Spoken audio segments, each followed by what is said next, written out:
Sports Zone update. Well, it's game day for the Wisconsin basketball team. They're in Champaign, where they're going to take on number 8 Illinois. Both teams coming off a loss. Badgers fell in overtime at Indiana on some questionable calls down the stretch. The Illini lost at Michigan State, also in overtime, snapping a 12-game winning streak. It has Illinois sitting in second place in the Big Ten, while the Badgers a couple games back in a tie for 7th place. This is the lone meeting between the two schools this year. Tip is at 7. Turning to the Bucks, they're still in Orlando. It's where they're going to face the Magic again tomorrow night. Orlando snapped Milwaukee's 3-game winning streak last night. Cam Thomas made his debut for Milwaukee, scoring 4 points on just 1 of 5 shooting. Meanwhile, it's reporting time for the Brewers pitchers and catchers. That's going to include 3 new arms acquired in trades: Kyle Harrison, Shane Drohan, and Brendan Sproat. Trading away good players isn't easy, but GM Matt Arnold says the return worth it. Obviously, this was a big trade for us, and something that we've looked at for a while and felt like, when you tie this to a deal like Freddie Peralta that we made recently, our ability to add multiple young arms and controllable arms is something that's really exciting for us. When you talk about the addition of guys like Sproat plus Harrison plus a Drohan, the combination of adding those guys is really exciting for us. Milwaukee's first workout is coming up on Thursday. At a time when children are in crisis, the Kids Mental Health Foundation envisions a future where mental health is a vital part of growing up, and support starts with all of us. At home, at school, at practice, everywhere kids are. The Kids Mental Health Foundation is the leading organization promoting mental health for children in the U.S. and has free tools and information developed by experts. Having those resources is the same as the CPR class to me. We're trying to save a life here. Check out kidsmentalhealthfoundation.org to get started. Well, the Packers still need to fill some spots on their coaching staff. That includes a quarterbacks coach after Sean Mannion left to be the offensive coordinator with the Eagles. With this Wisconsin Sports Zone Network update, I'm Zach Heil, Print. Kurt, off the top, there's just no way I saw it coming where the Brewers would part with Caleb Durbin, especially given the fact that they have no infielders. We've been talking about how if something happens to Durbin or Ortiz or Turang, they're in trouble. Well, now not only did they trade Durbin, they traded 2 guys who are theoretically the leaders in the clubhouse to back him up for not a third baseman. They brought a second baseman. They got one of those. So off the top, what are you thinking here? What in the world are you thinking? This is the weirdest trade the Brewers have made. Nice. Wait, since the Hader deal, but even the Hader deal was. I think this is weirder than the Hader deal. You do. I don't mean that in a bad way. I'm just saying, and I put this in one of my stories.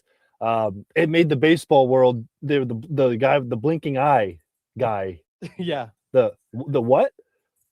Yeah. That was my reaction. I'm sure that was your reaction because you're not like, oh, they're getting fleeced. You're just like, oh, wait. You sure? You know that leaves you with no third baseman, right? Like I don't know is playing third base. A big trade for us, and something that we looked at for a while and felt like, when you tie this to a deal like Freddie Peralta that we made recently, our ability to add multiple arms, young arms and controllable arms. This is where Wisconsin gathers to talk sports. Packers, Brewers, Badgers, Bucks. The Wisco Sports Show is on the air. Now, here's your host, Grant Bills. Matt Arnold, that audio before the intro fired up from Kurt Hogan, J.R. Radcliffe, my favorite podcast. That's the Microbrew podcast. Got a couple other clips I'll mix in throughout the show. Those two posting a podcast. Yesterday or earlier today, I didn't get to it today. So if they recorded yesterday and I'm a day late, sorry to Kurt and JR. Those two with the Journal Sentinel breaking down the Caleb Durbin trade.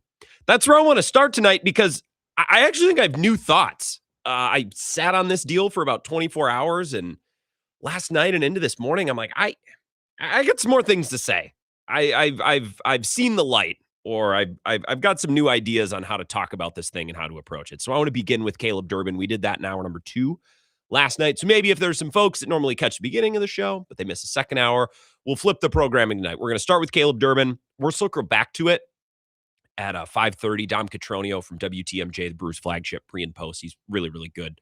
Will help us break down this trade. He'll be here at 5:30. I do have some Packers things that I want to mix in as well, but I want to start with the Caleb Durbin deal because, again, I have new things to say. Things that I hadn't thought of, thoughts previously untouched, undiscovered from last night's show. So that's where we will begin. 608-321-1670. The number to call if you want to talk Brewers, you want to talk baseball in the Brewers offseason so far. I'll get to you.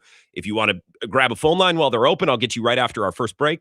And you can comment on the live stream as well. YouTube, Twitter, Facebook, the Wisco Sports Zone app, the best place to listen and watch all of our shows. They're all there. So the home base for Over the Line with Ebo in the morning and Bill in the afternoon, the evening drive show from 4 to 6, and of course the camp and the swing with Zach and Jesse as well. They have a new episode of the camp out earlier today. I haven't gotten to it yet. And with Wisconsin and Champaign tonight to play the Illini, you want to be tapped into what's going on with the Badgers as well.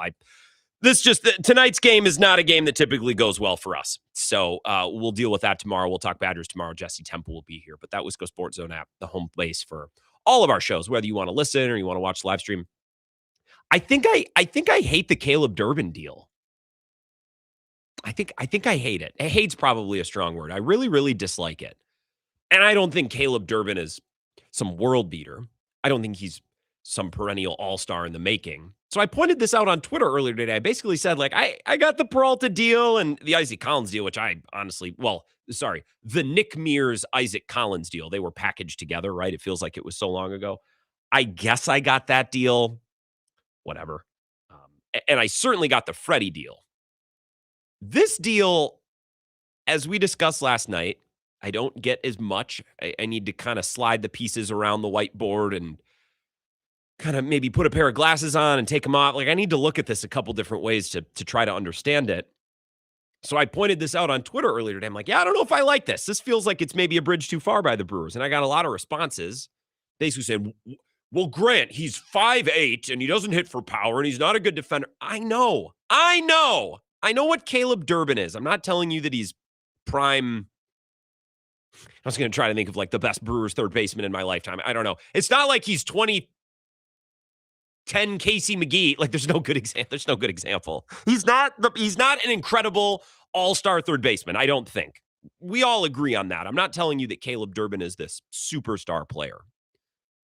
But they won 97 games last year. They were in the NLCS, and Caleb Durbin was mostly an everyday player there. And when he wasn't playing every day, we wanted him to be. When they'd run Ziegler out there or Monasterio or whoever, we mostly were like, guys, just let Caleb Durbin play every day. So Durbin, what did he play? Like 120, 115 last year. I don't have the number in front of me, but he played most of the games on a team that won the division, was approaching a franchise record in wins, and a team that came within a couple wins away from the World Series. Literally, they were, I suppose, a couple games away from the World Series, but that maybe frames it a little bit better. They were in the NLCS. They were on the doorstep of a World Series. They did not come close to crossing that threshold, but they did arrive to the threshold. They did get to the NLCS. So to turn around then and deal your everyday third baseman, or the close to everyday third baseman, like I kind of need a reason. And the contract does not give me a reason. The players behind him, or the players that would then succeed Caleb Durbin and slide into his absence, that doesn't give me a reason. I don't think the Brewers dislike the player. Well, first they acquired him, but also like he fits in with what Pat Murphy wants to do with the types of players that Matt Arnold is looking to acquire. So much so that when they shipped him out, Matt Arnold felt the need to explain, don't worry, the guy that we're getting back is just like him. Hamilton's just, if you like Durbin, you'll like this guy. It's like, okay, well then why are we? It's not that I think Caleb Durbin is some superstar. Here's what I don't like, okay? And you might agree with this, you might not. Maybe some of you are very analytical. And guys, I like to think that I follow the numbers with baseball. Not always, but I'd like to think that on this show, we mostly cut through the noise on the Brewers. And when everyone wants to yell about how they're cheap, I do my best to say, actually, let's look at it this way. When people yell about why this guy's playing or that guy's playing, it's like there's underlying number. Like I'm not smart, but I like to think that I do my God's honest best when it comes to baseball, especially on this show. Okay. Again, I'm not a genius, but I'd like to think that I get it for the most part on the Brewers. So you might agree with this take, you might not. What I don't like is that every offseason, the Brewers trade guys away, almost without fail now. Corbin Burns, Devin Williams. You want to go back 2 years before that, they traded away Josh Hader. That was at the deadline, but they're on this progression. They're on this cycle of trading guys away right as their contract is running up, moving off a guy a year early rather than a year too late, getting something rather than just, paying and playing the player. And in almost all of these situations, I've understood it and I've defended it. I've said, no, it makes sense. And when Burns was traded, when Williams was traded, when Peralta was traded, I got to watch Foul Territory or MLB Network or whatever baseball show. I hear that Kurt is coming on Effectively Wild this week. I'm looking forward to that. I love that podcast, especially this time of year, the season previews. I listen to all the podcasts and the shows and what they have to say about my team. And they always ask kind of the same thing. They always kind of bang the same drum. It's like, when are the Brewers actually going to go for it? When are they going to pony up and pay someone? When are they not going to trade away an important player? And then the Brewers win a bunch more games, and then we get to the offseason, and then they say the same thing. And I think those talking points are mostly tired. And when Freddie was traded, we talked about this with Curt Hogan. Maybe I can go back and find the audio during one of these commercial breaks. Because it seems like Przinski or Kratz or whoever is always asking Kurt, when are they actually going to go all in? When are they going to stop? When are they going to stop doing it this way? When are they going to, when are they going to push their chips to the middle of the table? It's like, how many times they're not, but you guys can keep asking. And for the most part, I think that line of questioning or that thought process I think it's tired and I don't think it applies. But then they go and trade Caleb Durbin. I'm like, well, as an outsider, I'd look at this deal and be like, why are you doing that? You just won 97 games. You're on the doorstep of a World Series, literally, although it didn't feel like it at the moment, but they were on the doorstep of a World Series. They almost set a franchise record in wins. Selling off Freddie is one thing. He's expensive and he's probably peaked and you got a nice package, but this seems like you're making a trade to make a trade. It almost seems like they're showing off. Like, look at how much fat we can trim. Look at what we can get away with. This deal feels like it's Matt Arnold showing off a little bit. This seems like a heat check. Like, oh, you guys didn't think we could trade Burns and Williams and get away with it. You guys didn't think we could lose Willy Adames and get away with it. Oh, you thought we couldn't trade Freddie Peralta and get away with it? Watch this. Not only am I going to trade my starting third baseman, but I'm going to trade his backup and then the other guy who could potentially be a backup. Watch this. And I just don't know why any of it was necessary. Now, Matt Arnold's explanation in his presser yesterday, he kept hyping up their infield depth, which I don't buy. I didn't buy it before they got rid of Siegler, Monasterio, Durbin. I certainly don't buy it now. So I'm just willing to pass that off as just general manager gum flapping. The explanation about pitching depth is something I get a little bit more. Here's a question and answer with Jack Stern about all the pitchers that are expected to be available and all the arms that they'll need to get through a year. This is Matt Arnold and Jack Stern yesterday morning. Hi, Matt. Thanks for taking the time this morning. I wanted to ask just about, obviously, you guys have a lot of stretched out guys who are in that mix in the rotation depth chart now. When you kind of look at how pitching is these days, where maybe guys aren't going 200, 250 innings anymore or 6 or 7 innings every start, has that changed the math a little bit for putting a depth chart together? Do you guys think about adding more guys now if you don't necessarily always know that one pitcher is going to maybe be able to cover 200 innings or something like that? And how does something like that kind of fit in the context of losing Freddie, like you talked about, who was pitching, 32, 33 starts a year, giving you 200 innings? Do you feel like just the approach to filling innings has become a little bit more of kind of a whole staff type thing than maybe it was a few years ago? Yeah, I think that's a great point, Jack. I think that's exactly right. I mean, it's no longer just a 5-man rotation and, every guy's going to give you 200 innings anymore. It's a combination of your entire staff. And I think that was one of the most appealing parts of this trade, is to be able to consolidate our infield depth, which we felt good about. That's a ridiculous way of framing it, by the way. Consolidating our infield depth. First of all, they didn't have any. And second of all, they didn't consolidate it. They shipped it out. So again, I'm rejecting everything that Matt Arnold said about infield depth yesterday as that's just podium talk. So set that to the side. I just need to point out how ridiculous that comment is. I want to focus on the arms again. Here we go. And certainly good about it in the future as well is to consolidate that infield depth and turn it into the innings that you're talking about to cover a very long season, because we know we're going to have injuries. You guys saw what we were dealing with at the start of last year, when not everybody's 100%. Like, that's going to happen again, and we know probably that. Not. But having a number of guys here like Harrison and Drohan really do raise the floor for us. And again, when you look at that with the other young guys, feel good about weathering that storm. And again, it's never going to be perfect, and we're going to have to see some innings from guys that we probably didn't expect it, and hopefully they step up as well. But to have the length of these two guys that we're adding is certainly something we feel really good about. So he didn't give a number Like, I want to ask Matt Arnold, how many arms do you think you actually need to start games? I understand why they'd be spooked about what happened last March when they had everyone who was hurt. I'd be spooked by that too. Their season was almost over before it started. But I want to know, Matt Arnold, how many arms do you think you need? And I would reject the idea that that's going to happen again. I think that was a confluence of bad luck and bad circumstances where almost all of their starters were hurt. So the idea that that's going to happen again, it could, but building a team around that contingency, around that plan is, I think that's silly.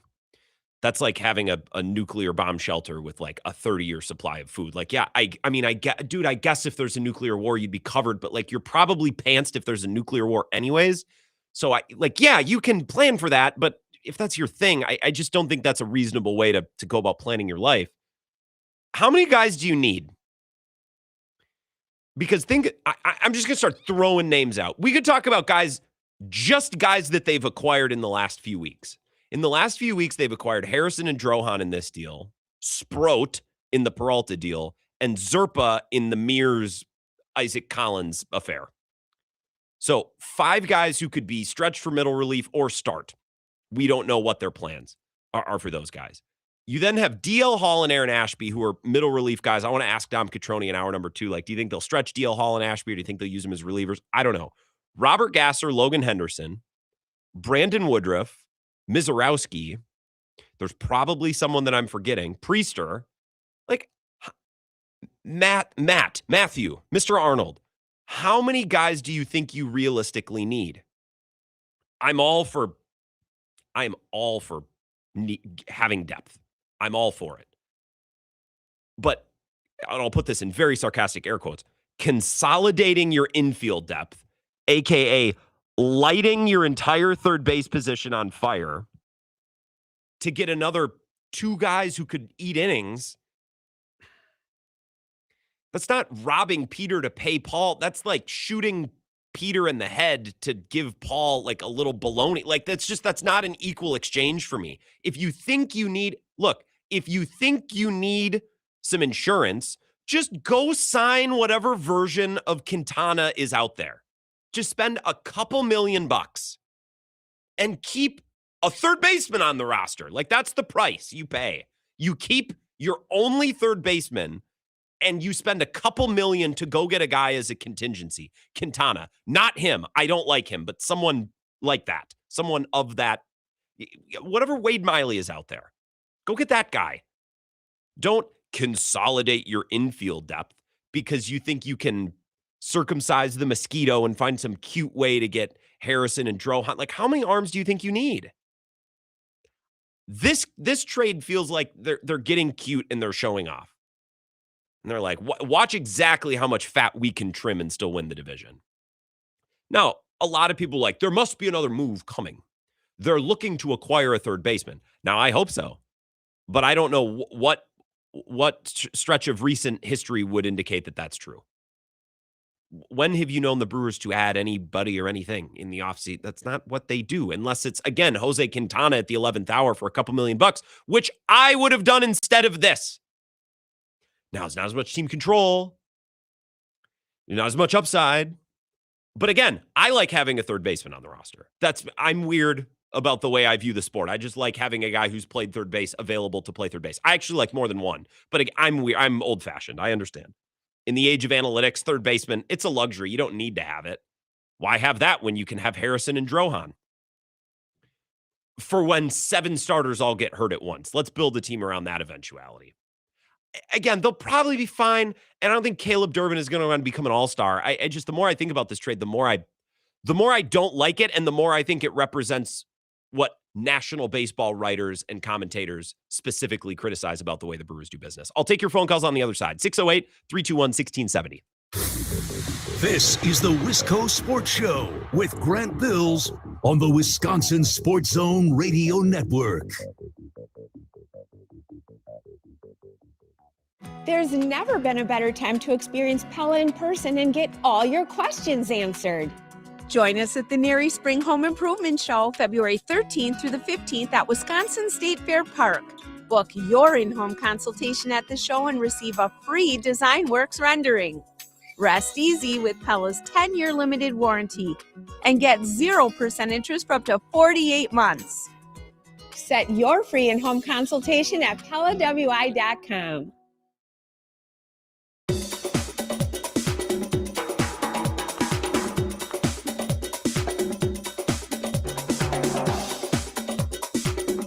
The Wisco Sports Show will resume in 3 minutes.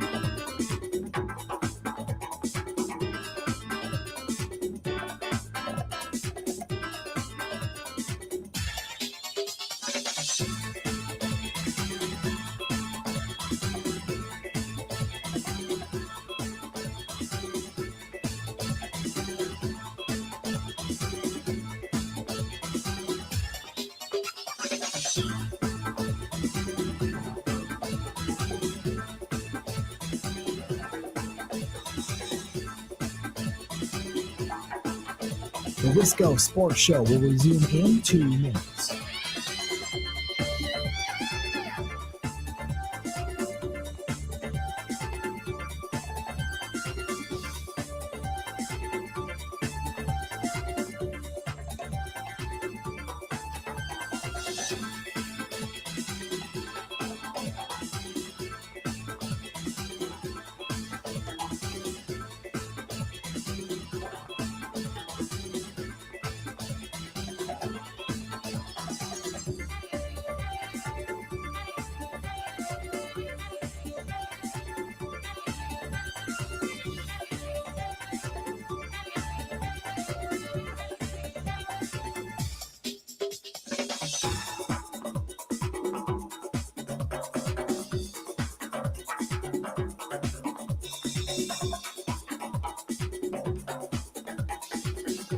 The Wisco Sports Show will resume in 1 minute.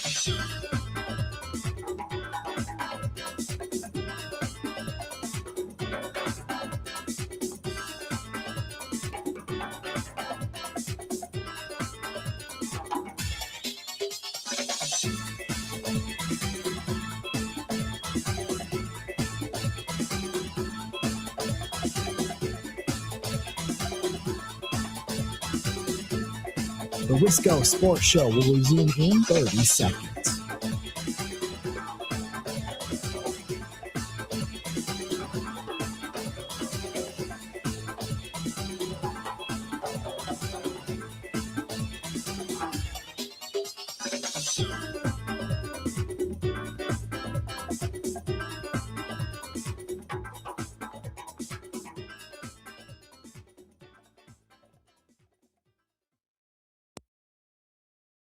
Thanks, Mike. Thanks, Matt. On the kind of overall reaction, 97 wins a year ago, and then the fan reaction of the whiplash to the roster. How do you sell it? How do you explain, a top 3 Rookie of the Year candidate, top 5 Rookie of the Year candidate, stuff like that goes into it?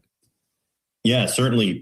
Again, Caleb Durbin meant a lot to our franchise. I will say, somebody like David Hamilton plays with as much energy as that guy, for sure. I mean, Hamilton is a guy that we know very well. He's an elite base runner. He's really fast. He's a really good defender. He's an exciting player.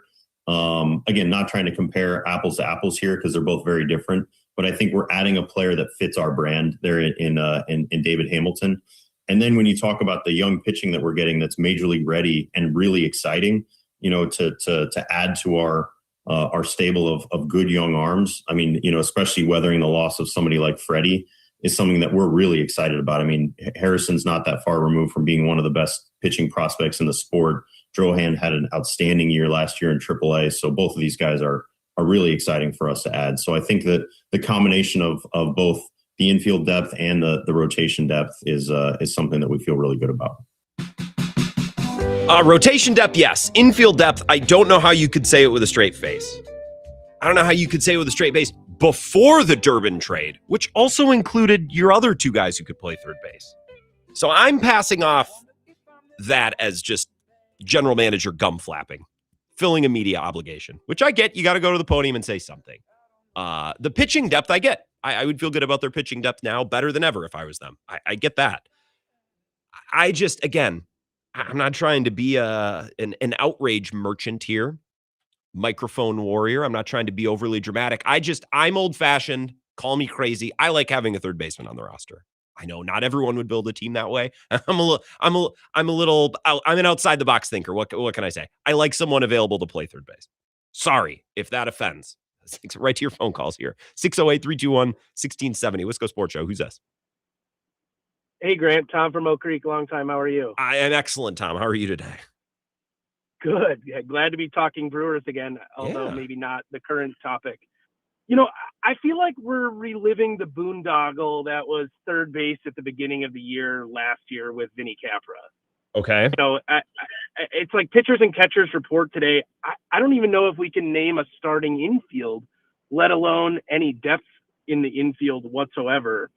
In my mind, it's probably Ortiz at third, Turang at short, and then maybe Jet Williams at second. But Jet Williams has almost no MLB experience.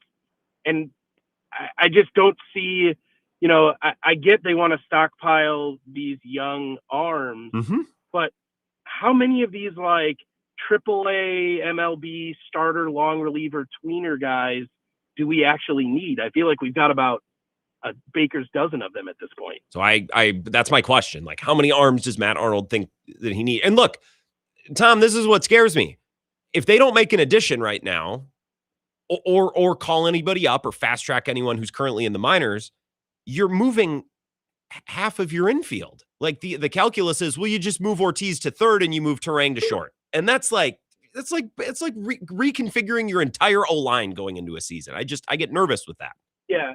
Very, very dangerous to think about. And then, it just seems to me like this trade was a year early. Yes. Like everyone keeps saying, we've got a million young, good shortstops, a bunch of good young third base guys like Made, Fisher, Pratt, etc. But they're all like single A, double A guys who I feel like are not going to be certainly opening day ready, but maybe not even ready this year. It just seems like you needed one more year of Durbin at third. And then next year, if you wanted to move off because you've got 4 different left infield prospects who maybe would be ready, that would be the time to do it. So I agree with, and I said this yesterday, Tom, that's a great call. This trade makes a ton of sense next offseason. And also, a little bit more about Durbin come next offseason. Like, what if Durbin continues to get better? You really like him as a player. Well, then you could think about him potentially as your second baseman of the future. Or not, or you could trade him.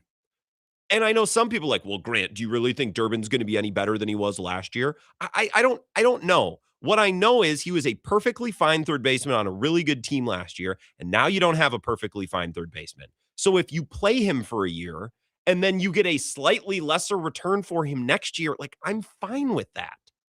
Because again, I feel like I'm taking crazy pills. But I'll explain myself one more time. I like having a roster that includes a third baseman. I know certain general managers like building it differently.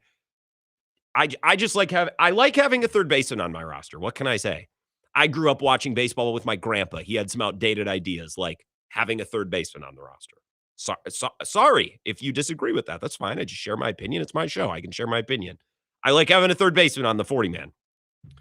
This trade makes a world of sense next offseason because they have a ton of talent in the mind. And Matt Arnold talked about this yesterday. We have a ton of guys in our system. We feel great about their ability to play the left side of the infield.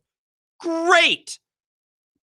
And exactly, Matthew, when can we expect those guys? Because if it's not this year, and I don't think it is, and I don't even know that it's the beginning of next year, I'd probably bet against that. That's 162 games this year, and then an unspecified amount of games next year if they're not opening day ready, and I can't imagine they all will be. That's quite the stretch to, again, not have a third baseman on the roster. And they make an external addition, this all changes. But again, and if they do, I hope they do that. I hope they go get Isaac Paredes. That would be great. That would make this all make sense. I'm just not going to hold my breath because have you been watching them the last couple of off seasons? They don't do those types of things. So, guys, I'm not trying to fake outrage here. It's just I've had 24 hours to stew on this deal. It's not that I think they traded a future Hall of Famer, but they traded a guy who got better the entire year, had a penchant for clutch moments, and again, was an everyday third baseman on a team that won 97 games. I don't want to get rid of that guy just because I can. And I know that Matt Arnold's like, well, look at these arms we got back. Well, okay, Matt, that's great. Who's playing third? Who is playing third base? And it's funny because Tom and Oak Creek referenced last year, it's like Oliver Dunn and Vinny Capra. Well, those guys were third basemen at least. At least they had that. They had played the position, not at a high level, but last year on opening day, they were in a better spot at third base than they are now, which Brewers fans should terrify you because their third base last year to begin the year was caca. It was terrible. It was awful. Caleb Durbin came in and it was actually a massive improvement. Not right away, but over the course of a couple months. One more call here. Wisco Sports Show. Who's this? Hello, hey, hello. Christian and Madison. Hey, what's up, Christian? Hey, quick thought on this. Yeah. So everybody knows the Brewers struggled to score runs last year. You could even say the year before, maybe even the year before that. And so is this an attempt at trying to stock the pitching such that they are going to prevent as many runs as possible because they are suddenly becoming self-aware that, again, they are going to have an issue scoring runs, and it's going to be really tough to beat teams who you can't score more runs than. So, I don't know, just a thought. Curious what your comments are. No, absolutely, Christian. I think run prevention is really important for this organization, and they value having good arms. They develop them. I have no doubt that some of these arms that they've acquired, whether it's Harrison or Drohan or Angel Zerpa or Sproat, like at least a couple of these guys are going to be good. You set your watch to it. But the pitching wasn't really the issue last year. If my team couldn't score, I would try to fix that problem a little bit. I'd try to be like, well, let's try to find a way to score more runs. While also, like, I just think the Brewers pitching is going to kind of take care of itself. Like, I think they were probably going to be fine without Harrison and Drohan. Maybe not. But I figured that they were going to be, from a run prevention standpoint, they were going to be fine. And also, you know what's part of run defense?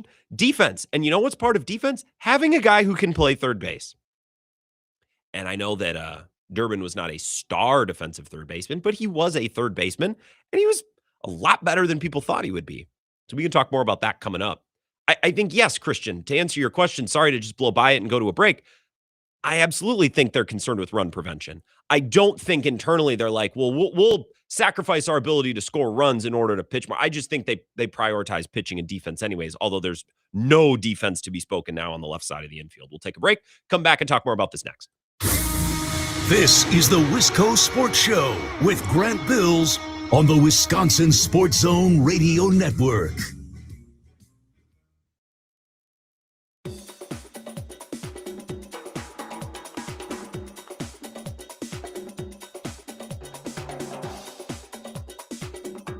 The Wisco Sports Show will resume in 5 minutes.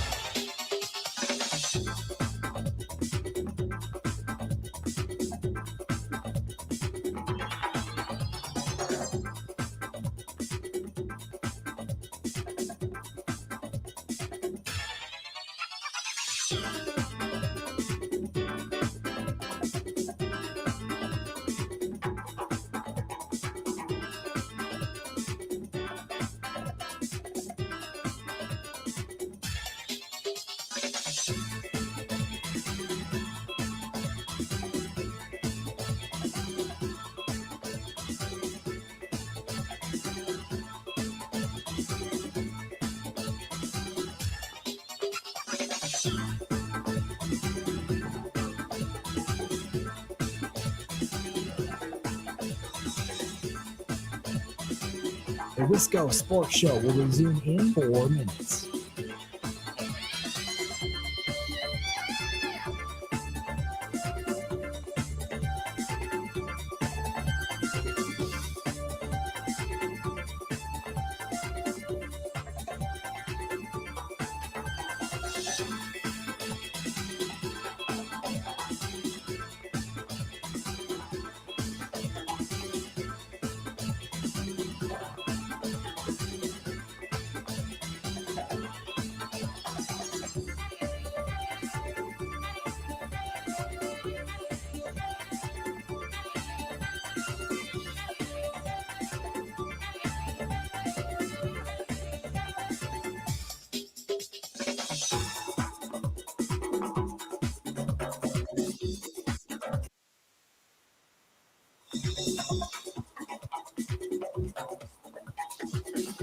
The Wisco Sports Show will resume in 3 minutes.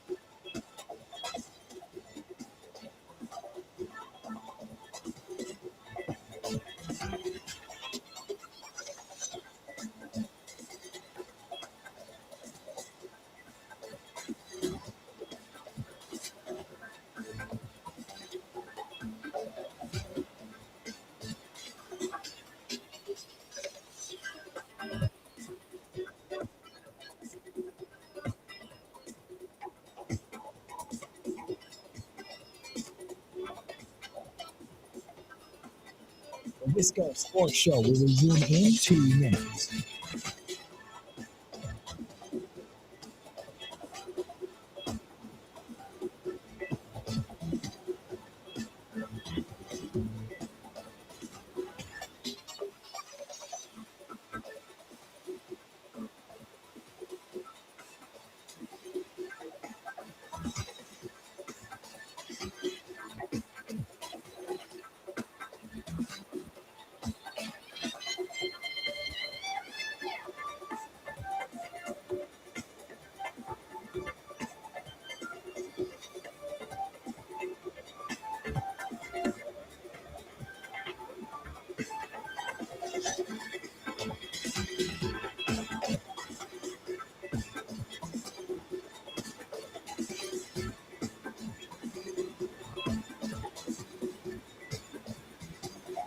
The Wisco Sports Show will resume in 1 minute.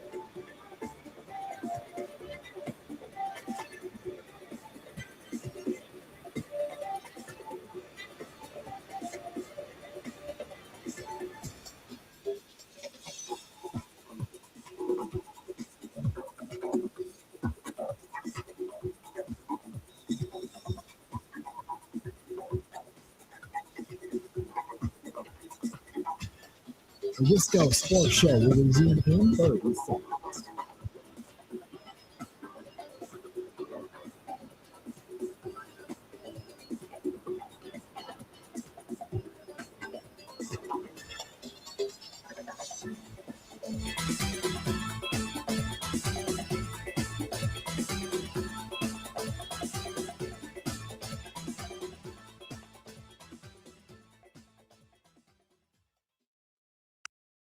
Caleb Durbin changed the way that I view baseball players. Oh gosh, that's pretty heady stuff. Yes. Like if when the Brewers win the World Series in the next 3 years, there's going to have to be a chapter about Caleb Durbin.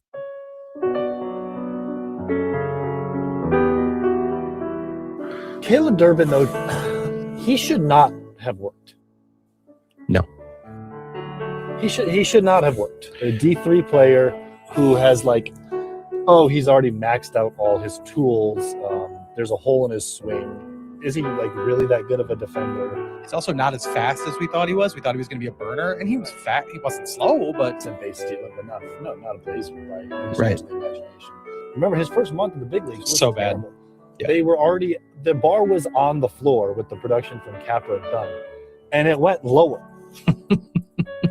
I had zero confidence on a ball to the left side of the infield. Ability to make the play, but it looked bad. And this guy just turned in, just keeps getting better. So I don't want to, on the surface, right? You look at Caleb Durbin's year and you're like, yeah, the Brewers are selling high on this guy. The numbers back all of that up. The profile backs it up a little bit too. But then, I don't know. I can't rule out that Caleb Durbin's just going to be a good ball player for years to come, like a 2 to 3 win third baseman. Yeah. So yeah, that is my takeaway from the Caleb Durbin era. What a year it was.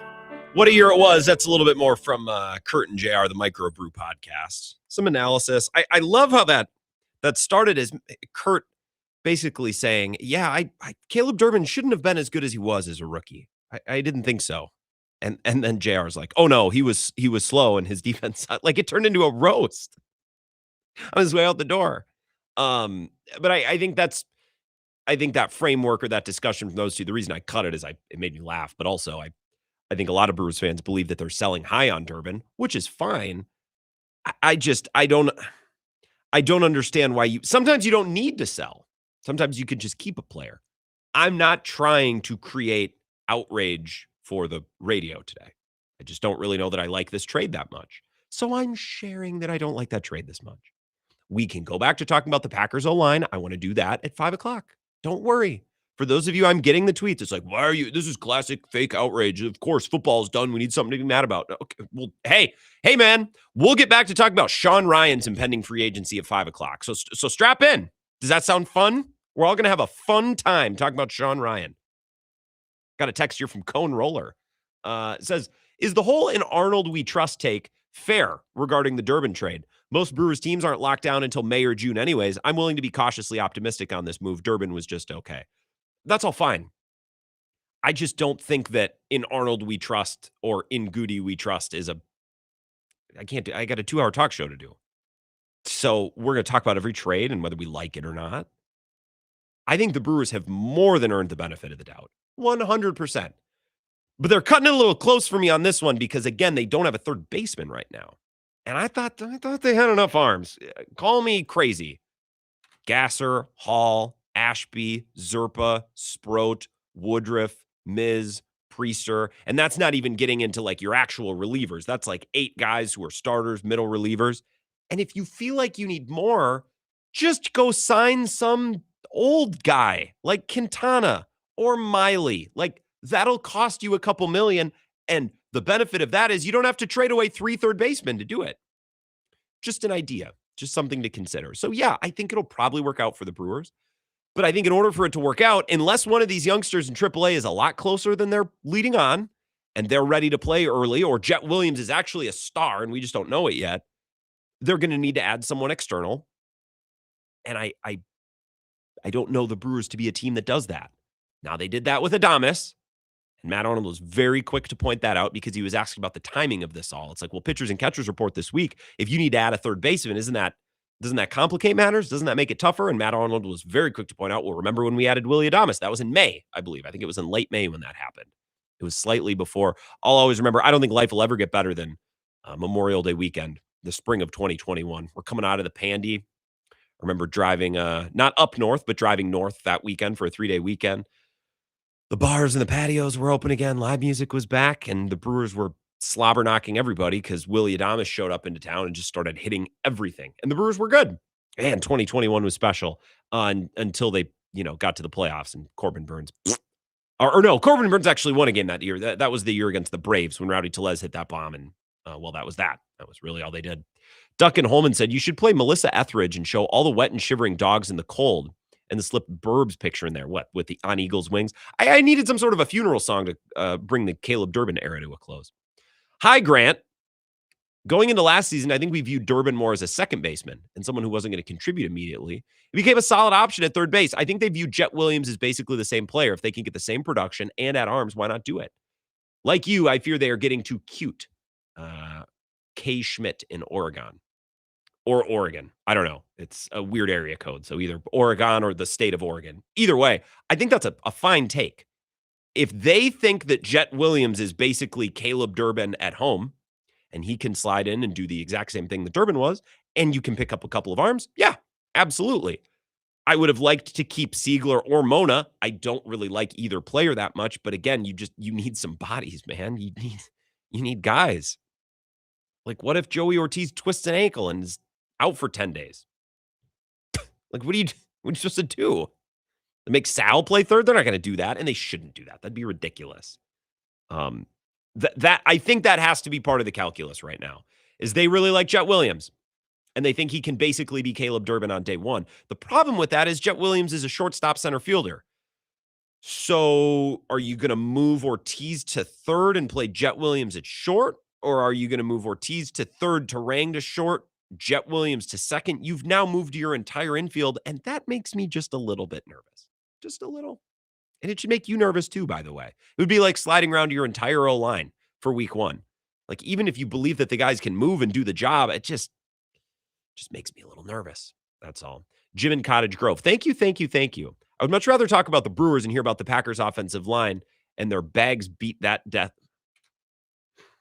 I know what you're saying, Jim. That word salad doesn't make any sense. But yeah, I would rather talk about the Brewers news of the day as well. Sorry, I guess everyone's like, in Matt Arnold we trust. Haven't the Brewers shown? Yes, they have. That's what I told you after the Nick Mears, Isaac Collins affair. That's what I told you after the Freddie Peralta trade. I didn't think they'd trade their starting third baseman. This one pushes it a little bit for me. I think it'll probably work out. That doesn't mean that we're not going to look at this trade and try to figure out what the hell they're doing. And right now, I don't really know what the hell they're doing. Dom Cotroneo will join us at 5:30. He works with the Brewers on their flagship, The Pre and the Post. Really heady. He's a great guest on the show if you've never heard him before. And he'll probably explain, here's how they feel about this guy and that guy, and here's why they think that this can work. So we'll probably hear, and I'm not calling Dom a shill. It's just Dom's much smarter than me, so he can probably explain it in a way that I'm struggling to. The show tonight presented by In on the River. Folks, this weekend I'm going west. This weekend I am jacked, okay? So I got no plans this weekend, and I texted a buddy, musician, who I sometimes play with. I said, hey, what are you doing this weekend? I figured maybe go west, maybe do a weekend over on the western side of the state. He said, hey, I'm playing a gig on Friday. You want to join me? I said, well, absolutely. That sounds fun. It's in Coon Valley, coincidentally. And I looked at the weather for this weekend. It's 50s and sunny. I'm going fishing. So if you want to be in what I believe to be one of the prettiest parts of the state, enjoying your time over on Wisconsin's West Coast, well, In on the River is your place. It is right on the river, as the name suggests, walkable for many delicious bars and restaurants like the Trempolo Hotel, Sullivan Supper Club right down the way. You want to hoof it to Elmaro. It's a short drive right around the corner. And did I mention it's right on the river? You can enjoy the scenery and the bluffs.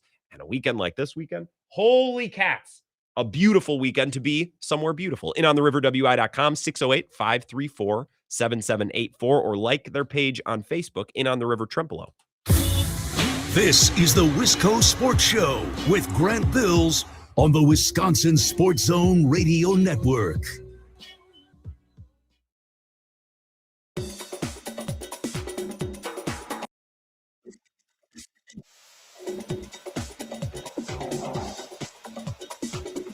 The Wisco Sports Show will resume in 3 minutes.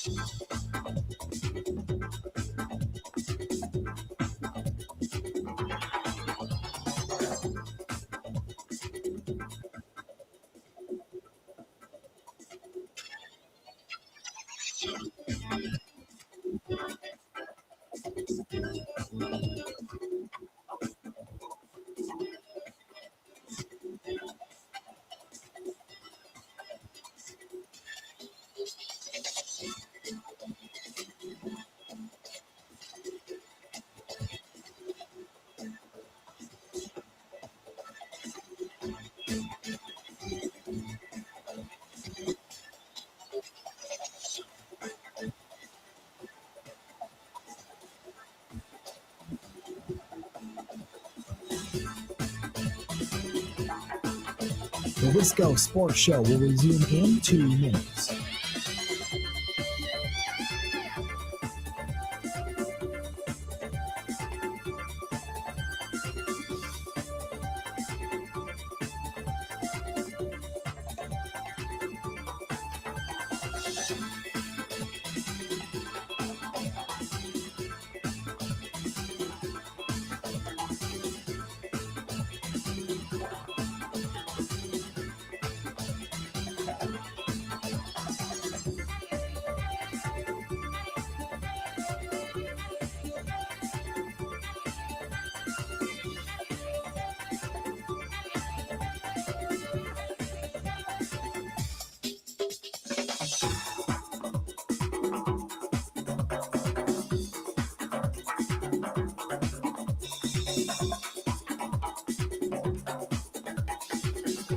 The Wisco Sports Show will resume in 1 minute.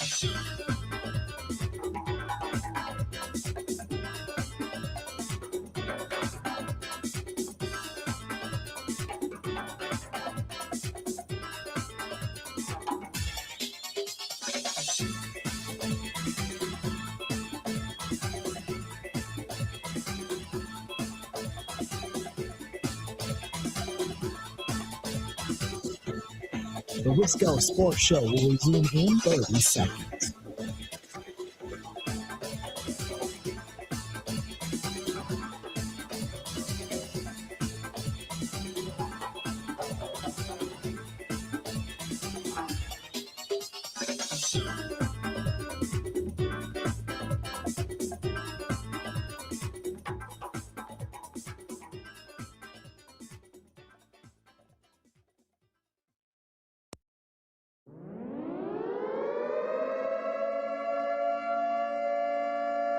Well, things ain't always what they seem. Wake up, Grant. It's Mad Max in the tunnels under Racine.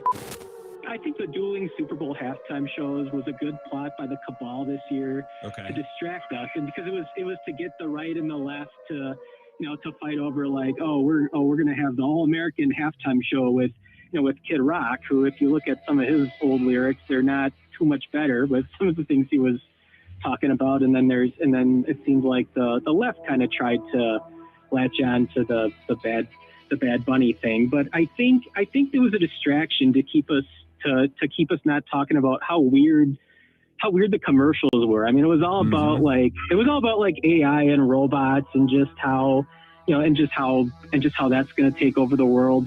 I think an alien invasion is going to be faked with AI, which is going to be what the cabal uses to take total control and push the one world government with one world digital currency, and they're gonna shove us all into smart cities, which Racine, by the way, is going to be one of the smart cities. That legitimately is one of the test projects for smart cities, which are going to be like prisons basically. But truth tellers like myself, are going to get bad social credit scores in these smart cities, and eventually we're going to get persecuted, and they're going to try to give us the mark of the beast and all that. It's all prophecy. It's all biblical prophecy that's playing out here, and I'm just trying to wake people up who think I'm crazy, who can't see it, but it's coming, Grant.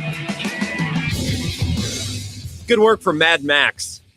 Gave us a call last night from the tunnels under Racine. Excellent breakdown of the proceedings, both in the commercial breaks and the halftime shows. Both of them, dueling halftime shows. All a plot by the cabal, of course, who headquarter themselves in the Foxconn domes. I hope, and I feel bad. Was it Tom in Oak Creek who called earlier in the show? I think it's Tom. Sorry, Tom. He's kind of down there in that neck of the woods. I do worry about some of our callers who are down towards the south side of Milwaukee. We get enough transmissions beaming up from the Racine area. We're going to have some issues. There's just a lot of people trying to blow the lid on this thing. The work that Microsoft and Apple are doing. The work of the cabal really is what it comes down to in the Foxconn dome. 608-321-1670. Back to the Brewers. Johnny Driftle says, I think both can be true. Man, no one's ever said that on a sports talk show before. Sorry, Johnny. Says Brewers make some good moves, but also some dumb moves. Who's to say Hader wouldn't have maintained his dominance if he stayed a Brewer? I don't recall getting a lot of significant pieces for him. Gasser, ? Well, we're not going to relitigate the Josh Hader trade. Let's pick at the idea that the Brewers make some good moves and some dumb moves. I mean, I don't know that they've been pantsed on a trade recently. The Hader trade sunk their season, or was causation and correlation. Those might not be the same. The Josh Hader trade lined up with the collapse of their season. I kind of want to blame the zombie manager for that now, in hindsight, although David Stearns should receive zero grace for that deal. So I want to hang it around both of their necks. I guess the JC Mejia trade, maybe like David Fry for JC Mejia, that one was pretty bad. But other than that, like, I don't know that you can find a trade that hasn't worked out for the Brewers. And I think I think Caleb Durbin's going to go to the Red Sox and probably be a nifty little player for them, which is what they need. Their star power is going to come from Roman Anthony and Marcelo Mayer and all those guys. And a lot of those guys are young swingers, home run hitters, and a player like Jarren Duran. Like, there's not a lot of baseball sense on that roster. A lot of guys who have a lot of talent. Durbin is going to come in and give them some of that. Little grit, little grind, dirt on the jersey, heady base running, like that kind of they need that kind of thing. The Brewers have that in spades. So I would be a lot less worried about this Durbin trade. I'm not worried about Durbin going and looking like a superstar somewhere. I'm worried about call me old-fashioned, the Brewers not having a third baseman on the roster. That's more of my concern. And maybe they could be planning to add externally. I know the Isaac Paredes rumors are hot and heavy. I think that's like a $10 million. I don't know how much he stands to make this year, something like maybe $8 or $9 million. And then I think I looked yesterday. He's got a club option for next year, which the Brewers could promptly decline because God knows they're not going to pay that money. But by that point, you can decline that option and you can just bring up whoever's next. Matt Arnold felt very good about or talked yesterday about how he feels very good about young guys they have waiting in the wings. I'll play that cut here because we got a minute or two. I want to reset with Packers after 5 o'clock. But Matt Arnold, J.R. Radcliffe question about the young guys and how ready they are. Matt, you mentioned all those young guys. Is there an increased opportunity for one of them to pop up here and be the starting third baseman right away out of camp? And if not, and you don't add somebody else, do you foresee some shuffling around with Turang and Ortiz? You mentioned those guys as well. Do you think those guys could potentially move to man third base? Yeah, certainly open to it. Look, as I mentioned earlier, I think one of the things we don't want to rush anybody here. I think that's important. We want to make sure these guys are ready, when they tell us they're ready. And so that's not something we want to force, but certainly if there's an opportunity for a young guy who steps up in camp or through our evaluation process, maybe it's not right away, but it's early in the season. You guys all know it's a really long season to get through, and having this level of depth that's major league ready with the exciting young infielders that we have. Who is he talking about? This is bothering me because there's a difference between GM gum flapping and the fulfillment of a media obligation. And I appreciate Matt Arnold doing a presser yesterday. There's a difference between filling the airspace and filling a media obligation and straight up delusion. And if I hear this guy talk about what's the wording? You guys all know it's a really long season to get through, and having this level of depth that's major league ready with the exciting young infielders that we have. What major league ready infield depth is he talking about? Matt, what are you saying? I don't possibly understand what he's describing. This level of depth that's major league ready with the exciting young infielders that we have. We believe a number of these guys have a chance to step up and help us both now and in the future. Who's now? Who is now? Who's ready to step up now? Are we talking Pratt? Are we talking Lara? Are we talking Jesus Made? Jet Williams? Let's say Jet Williams can step up and be Caleb Durbin tomorrow and be a Caleb Durbin level player tomorrow, which I don't think is a ridiculous premise. I think it's one the Brewers are probably banking on. He still doesn't play third unless they think he can play third. Okay. You have a third baseman. Let's assume, which I think is ridiculous, that Jet Williams can be the everyday third baseman starting opening day. Ortiz is your shortstop. Turang is your second baseman. That's it. You have no one else other than Hamilton. I guess he could play a little second, but there is no depth. I don't understand what he's saying. This level of depth that's major league ready with the exciting young infielders that we have. I don't understand it. I don't get it. And if it wasn't so blatant in this press conference, if he wouldn't keep prattling on about their major league ready depth on the infield, if he just said it once and then let it be, I'd say he's just filling a press conference. He says it multiple times. So clearly I must be missing something. I have to be. I don't know what it is. Maybe their youngsters are more ready than we think.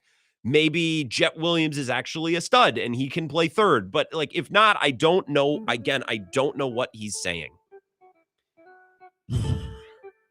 We can talk Packers next. Sorry to feign outrage over the Brewers' current situation. You guys want to talk about Packers O-line? Yeah, that sounds sexy. We'll do that next. Don't worry, folks. You got what's coming to you. Dom Cotroneo at 5:35 as well. Talk more about the Brewers with him. Hour number 2, right after a quick 2-minute update from Zach Hopper. No commercials, just the latest in Wisconsin sports. Don't go anywhere. We'll be right back.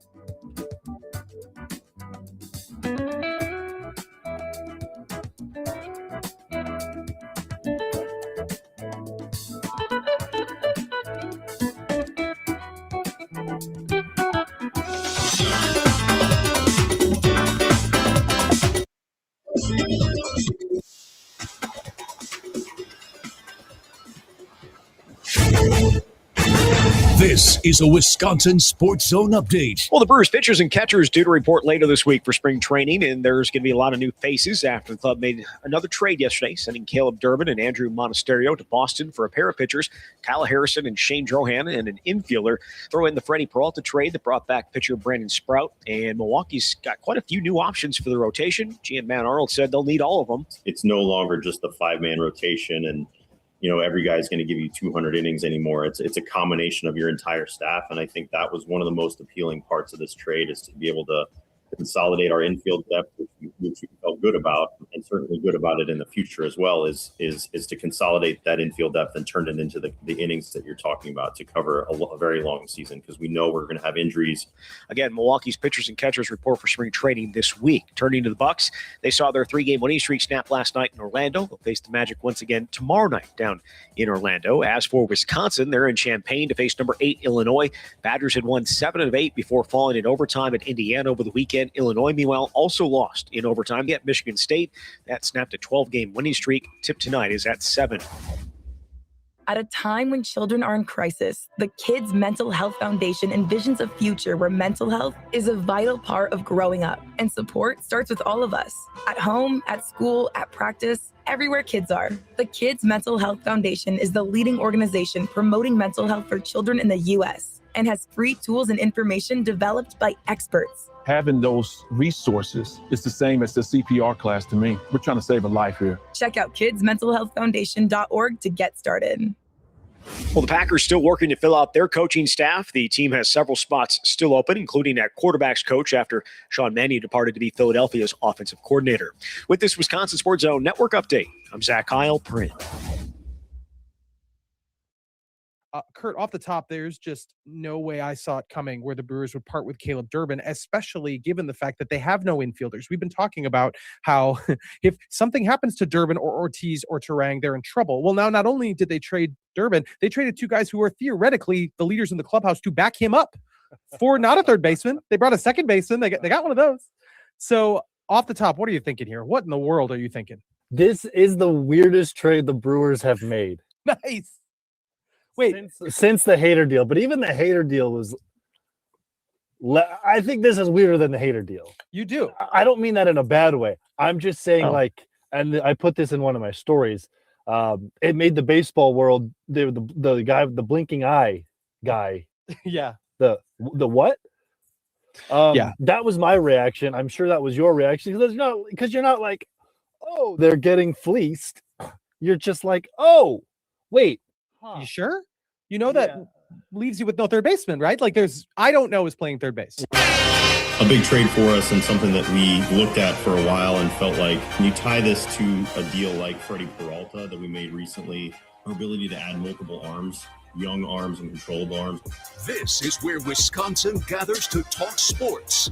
Packers, Brewers, Badgers, Bucks. The Wisco Sports Show is on the air. Now, here's your host, Grant Bills. All right, hour number 2. I do have one Packers thing I want to address. I'll open the phone lines here to begin hour number 2, and if there's any holdovers that want to pick at this Caleb Durbin trade, I want to make sure you have an opportunity to get in. We'll discuss this trade with expert guests. We're going to call on Dom Cotroneo. Well, actually, we're not going to call him. I'm going to send him a video link to the live stream, but he's going to join the show at 5:35. Brewers pre and post, does the TV broadcast too. Very heady. And no doubt will do a good job explaining why the Brewers made this trade. A much better job than me. A couple phone calls before we do any of that, though. 608-321-1670. Wisco Sports Show. Who's this? Grant. I almost called you Ben because I was reading. There's dyslexia for you. Are you totally out of the Olympics? I watched a little. I watched a little curling last night. Okay. When I get home and I'm like, are the Bucks playing? Are the Badgers playing? No. Then what Olympics thing is on? I'll throw that on. Okay. I was kind of curious because look, the Badgers ladies are scoring a bunch of goals. I was following that today. That's pretty cool. But I was thinking at work today. I was like, man, I'm excited to get the afternoon workout in. Probably tune into the Wisco Sports Show. Wonder if Grant's going to cover any Olympics. Tune in, and it's like this really average to below average third baseman got traded away. We got Caleb Durbin news, short king. I think the theory, Grant, there's only room for one short king in Milwaukee, and they just traded for another one, so they had to just replace that guy. But hey, you had the McFarland duo get left off the curling team. I don't know if you watched the USA just absolutely choke in the gold medal match this afternoon, but mixed doubles should have been Matt and Becca Hamilton from McFarland, of course, famous curlers, kind of put curling on the map, if you will, for Wisconsin. Left off the team this year. USA chokes in the finals. Not surprised there. Fast forward, you just mentioned it. Women's hockey, Wisconsin. They got 12 players playing in the Olympics from Mark Johnson's squad.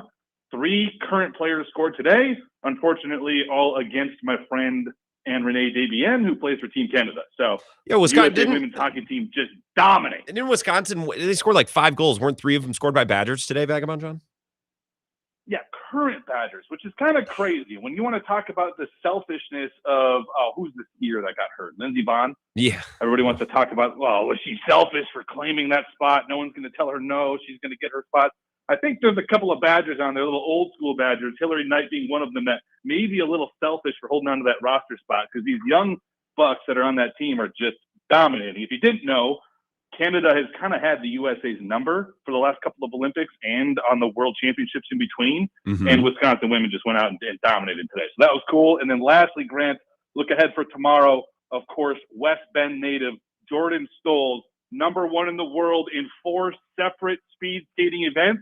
This is the Michael Phelps of speed skating. Takes the track tomorrow at 11:30 a.m. So had to mix in a little Olympic talk amidst the Caleb Durbin and Packers offensive lineman news for today. So that's all I got. We have a big O lineman segment coming up in a bit. So people who want football talk, be sure to not miss that. I got another call. Give me 60 seconds. I don't like watching curling. I think curling would be a very fun activity to do. I would love to have a couple beers and go curling. I don't know that I need to watch, but again, like nothing else is on.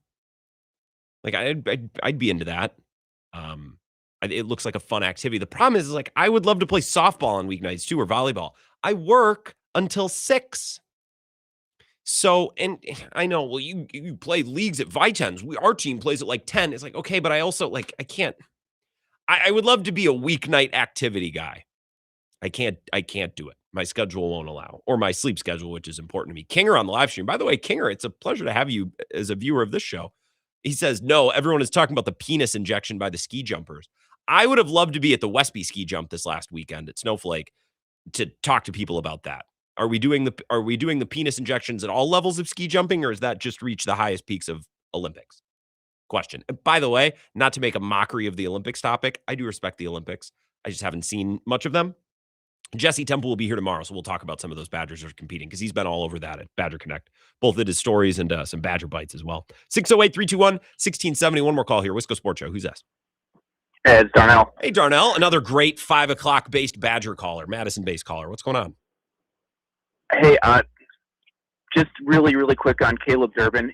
Yes. Was he or was he not at the AAA level to start last season? He was. Yes. Okay. Good.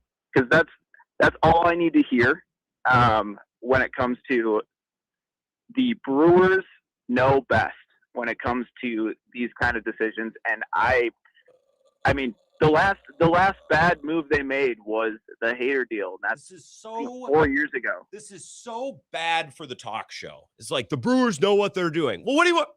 And I'm not yelling at you, Darnell. Then what do you want me to do? I said I have an O-line topic coming up. We'll get to that. I thought that this trade would be worth talking about. I cannot just come in here in a 2-hour talk show and say, the Brewers know what they're doing. Let's move on. Move on to what?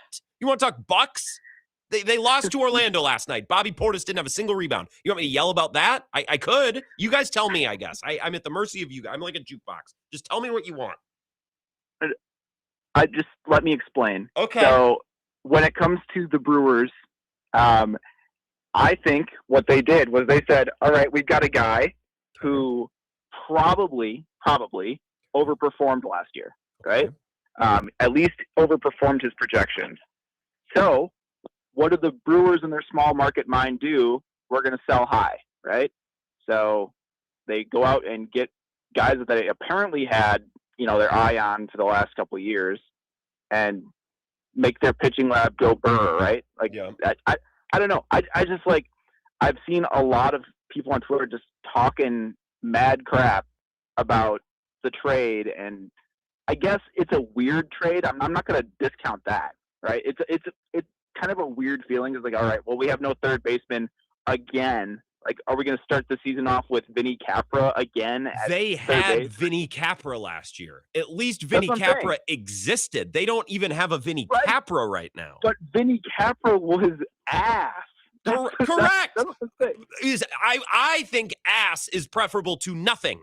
That's what they have now. I would take ass. Sign me up for ass. That's better than nothing.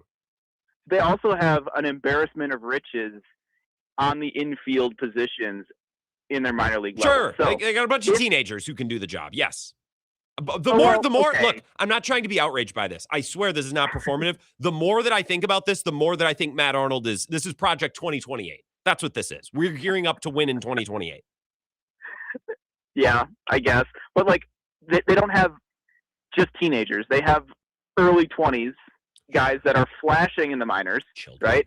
That maybe they aren't ready for the big leagues yet, but will Matt Arnold sacrifice some development so that they can, play patchwork on the infield a little bit to start the year? Okay. Probably. Like I don't want to see people all over Twitter losing their ever-loving minds over a trade that really isn't going to affect us that much. Okay? We're talking about a 7-hitter that we replaced. They don't have it was Jet Williams opening day. Who's playing third baseman? Who's playing third on opening day? I don't know how you can say this doesn't affect them. He was their everyday third baseman last year, and they shipped out both of the guys who backed him up. I know. He was their everyday third baseman last year, except he got freaking platoon with Sigler every Which other no one day. wanted. Again, he played 120 games. Everyone wanted, myself included, wanted him out there every day. We couldn't get enough of Durbin. We said no more Sigler, no more Monasterio. So now the guy who we couldn't get enough of Durbin last year, now he's gone. Right. So I'm guessing, and this is obviously from a non-Brewers organization person, I'm guessing they're going to move Ortiz over to third. That would be my guess. Okay, and Jet so that Williams they can have shortstop. I mean, most people can play shortstop. Are they going to move Bryce Terang over to shortstop? They've got 35 second basemen. Most people. Who name 2 of the second basemen? When you say they have 35, now you're starting to sound like Matt Arnold. It's like we have a plethora of young depth. Sorry, let's put it this way: if you play in the infield, you can play second base. Okay. All right. If you're the mayor of Ding Dong City and they put you at second base, then you can play second base. Like, come on, Travis Shaw was so bad. And they're just like, all right, let's put him at second base.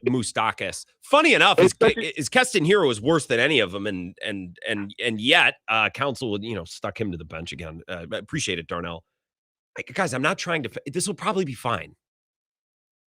I'm sorry. I do a daily talk show, and the Brewers made a trade yesterday, so we're talking about it. Like that's what we're doing. They could move Ortiz to third. And then as Darnell said, well, anyone can play short. Well, sure. So move Bryce Terang over there, even though it almost exploded his elbow last year, and then just have whoever play second. And I guess whoever is Jet Williams. I don't think has Jet Williams made his major league debut? I feel as though he hasn't. I could be wrong.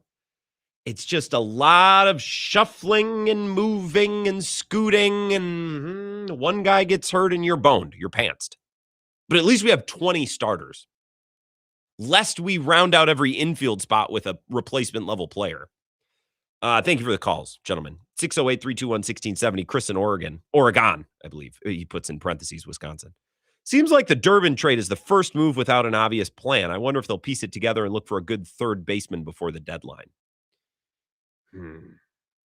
Jim in Cottage Grove, don't get me wrong. I think Derby is a great guy, but we also need somebody at third base that's over 5'6", so he can jump up and get some of those little short bloopers in the field. Well, great. Well, when we find that guy, let me know.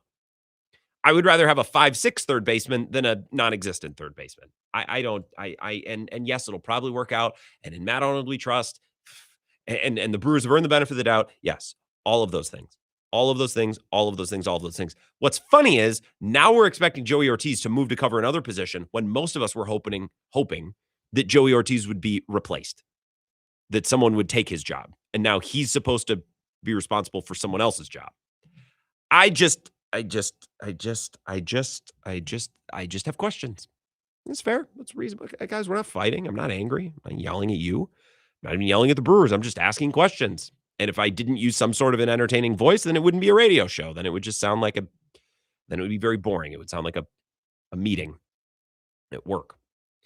Miller on the live stream, this intrigues me, says, was in a curling league at Green Island Lacrosse. So fun. Used to go to the recovery room prior to pregame. So much fun. Well, why'd you go all the way up to the Rico room? They do a fine business, but I mean, if you're curling at Green Island, there's bars down there. Go to Snuffy's, go to Barrel, go to Vic's, go to what's the one they moved it? They moved it, and it's nice now. Oh crap, I forgot. This weekend I'm going to Charlie's on the South. I'm excited. I'm going to Charlie's Inn on Friday night. What's the one they moved? It's not the Oasis. It's not Paradise. You know what I'm talking about. It doesn't matter. I love the Green Island area down there. I used to live in an apartment down there. The bridges over to Isle La Plume. Lots of wildlife. Good birding. Anyways. Let's talk Packers O-line for those of you who are sick of the Brewers. We got to talk about Sean Ryan. What are they going to do there? That's a needle mover topic. We'll discuss that next. This is the Wisco Sports Show with Grant Bills on the Wisconsin Sports Zone Radio Network.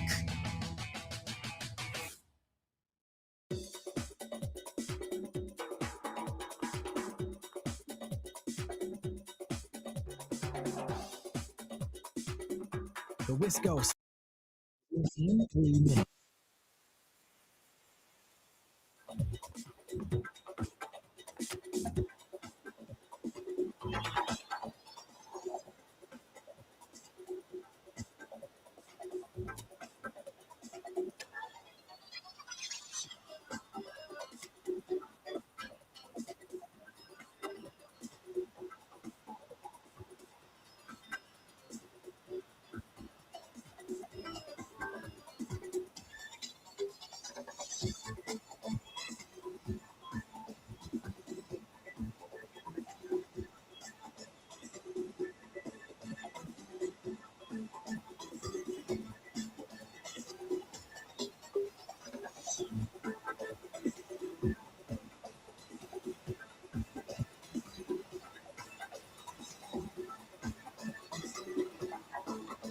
The Wisco Sports Show will resume in 2 minutes.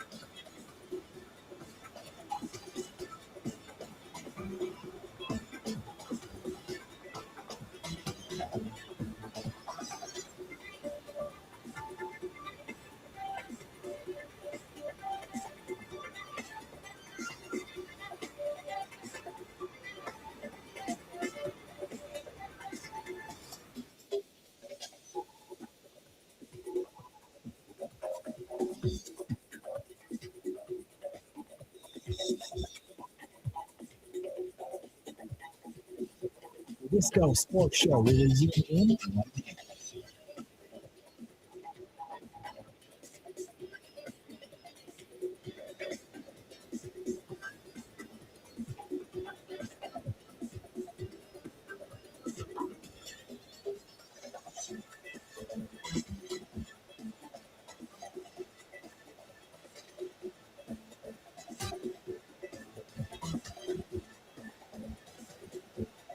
The Wisco Sports Show will resume in 30 seconds.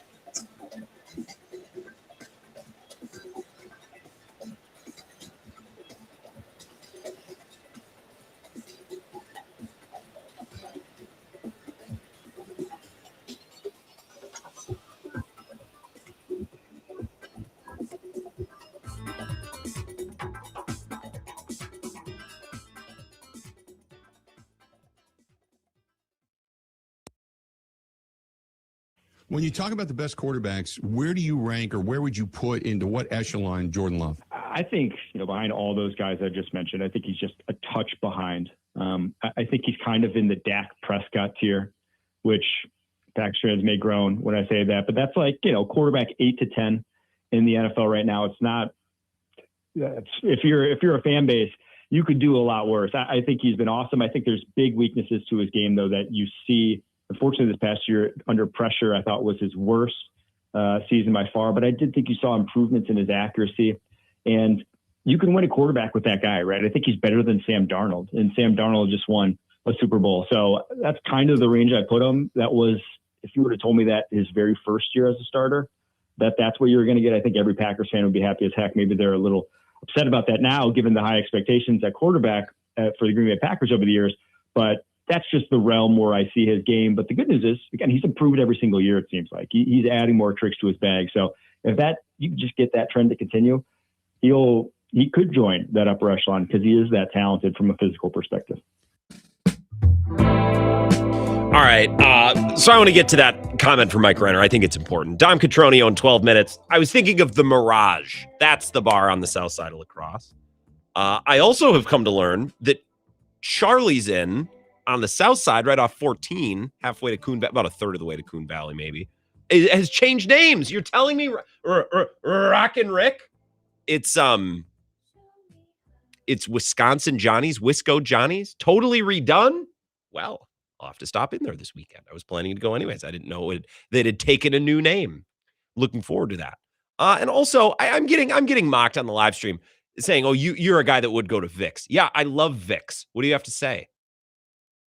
Goose Eggs also says maybe King's Corner. It's funny you reference King's Corner. I used to live like 3 blocks from there. So watch your tone on the live stream. I love King's Corner. And the other bar, what is it? Strasser's, right? I freaking love that neighborhood. I want to, you know what? Screw this show and screw this studio. I'm moving back. I am moving back. I lived in I freaking love that house that I lived in. I could walk to King's Corner. I think it was Strausser's, something like that. Great neighborhood bars. I could walk to the Barrel, and I could walk to Snuffy's. And you talk about redone bars. Snuffy's is the balls. It wasn't when I first got to La Crosse. Not that it was bad, but like, man, you would never know. You drive by, it just looks like kind of a plain building. Well, what's in there? A bar? That's interesting. Now you go in there, it's like, oh, great spot. Why the hell do I live here? I mean, I know why I do, but whatever. I'm excited to be back. I don't think I'm going to go up into La Crosse this weekend, but I'm going to be in Coon Valley. All right. Mike Renner. I might as well just play this cut one more time to hammer my point home. This is him on the Bill Michaels show earlier. When you talk about the best quarterbacks, where do you rank or where would you put into what echelon Jordan Love? I think, behind all those guys I just mentioned, I think he's just a touch behind. I think he's kind of in the Dak Prescott tier, which Packers fans may groan when I say that, but that's like, quarterback 8 to 10 in the NFL right now. It's not, if you're a fan base, you could do a lot worse. I think he's been awesome. I think there's big weaknesses to his game, though, that you see. Unfortunately, this past year, under pressure, I thought was his worst season by far. But I did think you saw improvements in his accuracy. And you can win a quarterback with that guy, right? I think he's better than Sam Darnold. And Sam Darnold just won a Super Bowl. So that's kind of the range I put him. That was, if you would have told me that his very first year as a starter, that's what you're going to get. I think every Packers fan would be happy as heck. Maybe they're a little upset about that now, given the high expectations at quarterback for the Green Bay Packers over the years. But that's just the realm where I see his game. But the good news is, again, he's improved every single year, it seems like. He's adding more tricks to his bag. So if you just get that trend to continue, he could join that upper echelon because he is that talented from a physical perspective. So I would put him a little higher than 8th or 10th, although rankings are so arbitrary and they change all the time. So who cares? But the comment there from Renner is that he took a step back, showed a big weakness this year against pressure. He's very bad against pressure. And I just think that an underrated storyline so far going into this Packers offseason is what the heck they're going to do on the O-line. Because everyone's talking about the D-line, rightfully so. Everyone's talking about defensive coordinator Jonathan Gannon, some of the changes that Matt LaFleur is making. By the way, Matt LaFleur is the story, the biggest story. Something that we haven't talked about a ton, or I don't think we've talked about enough, is the O-line and all the changes they're going to have to make. Zach Tom may or may not be ready for week 1 with his injury. Who knows? We'll see. I have to think probably, but you don't know. Right tackle is Belton, but who's playing center? And who's playing left tackle? Because I think they'll probably let Rasheed Walker go. Probably should. I'm kind of over Rasheed Walker. They should have won multiple games this year that they didn't, and he was kind of at the forefront of the reason why, specifically the playoff game in Chicago. Like Banks is your left guard. There's a bunch of people within the Packers world who thinks the Packers should just move on from him. I don't think they have that luxury. So you're potentially replacing your left tackle with Jordan Morgan, who's a relative unknown. You're either going to have to bring back Sean Ryan or replace your center. You'll have a different week 1 starting right guard. They can't really afford to get this wrong like they did last offseason. And what's frustrating about last offseason is they didn't neglect the group. They signed a free agent. They drafted Belton in the 2nd round.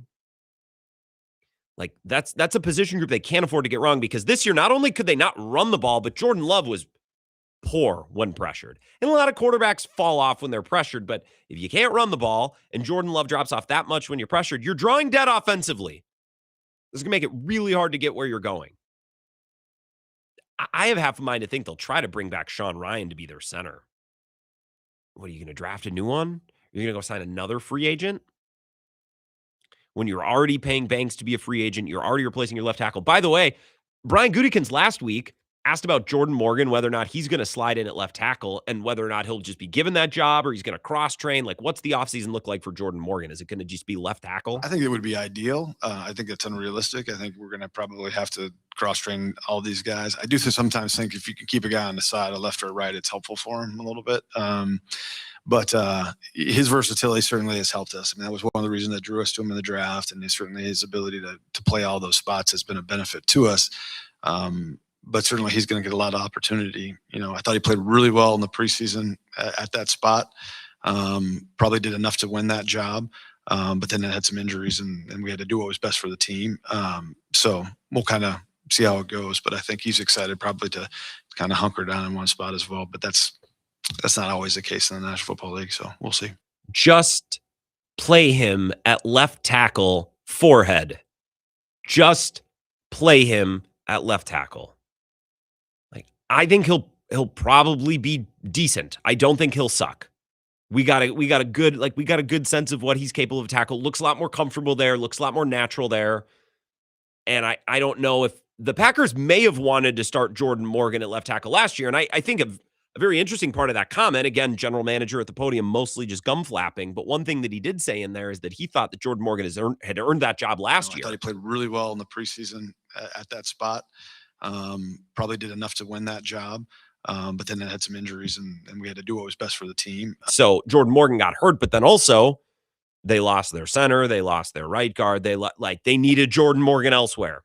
It's interesting to me, and I think it's instructive about the way the Packers view Jordan Morgan and the process they had in mind in year 2, especially with Jordan Morgan after taking him in the first round.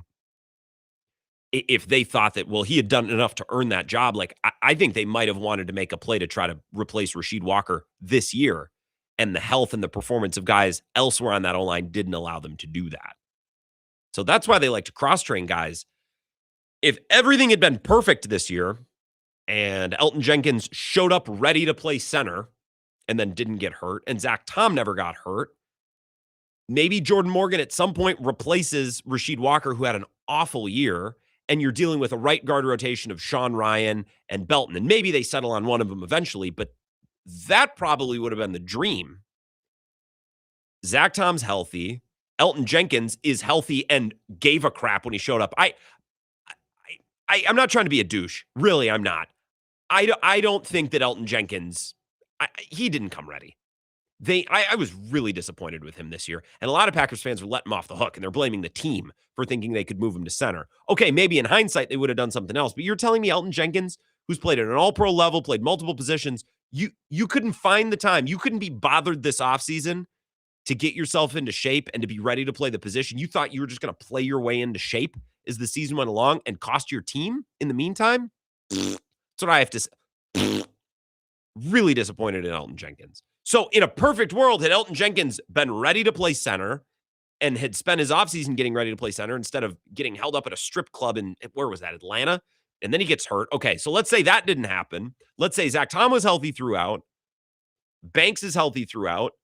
And their right guard rotation is Sean Ryan, Anthony Belton. Well, now Jordan Morgan is essentially a free agent. And if Rasheed Walker starts playing poorly, and he was, and Brian Gutekunst said that Jordan Morgan had done enough to earn that spot in training camp, then maybe they can replace Rasheed Walker.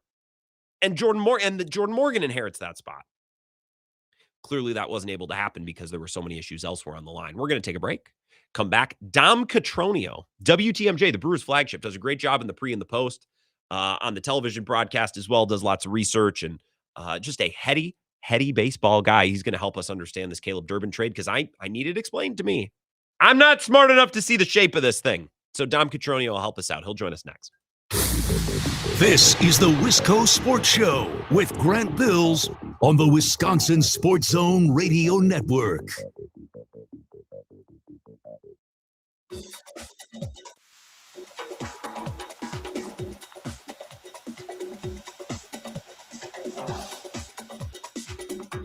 The Wisco Sports Show will resume in 5 minutes.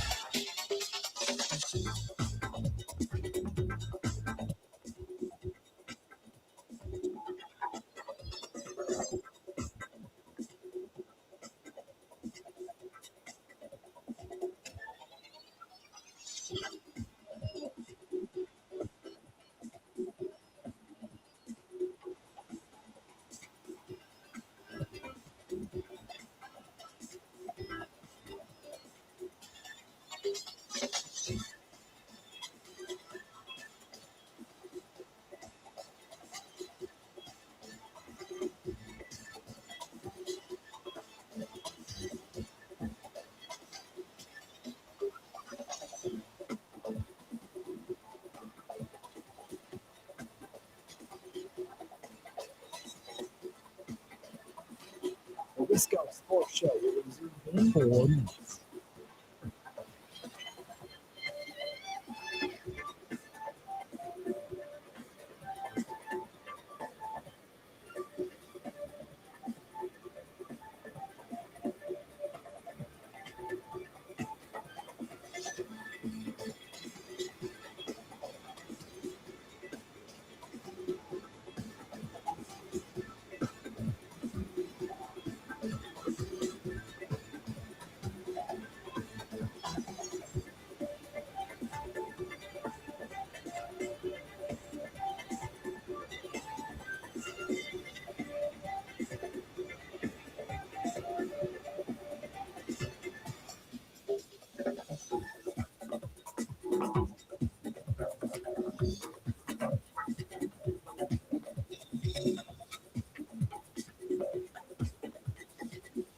The Wisco Sports Show will resume in 3 minutes.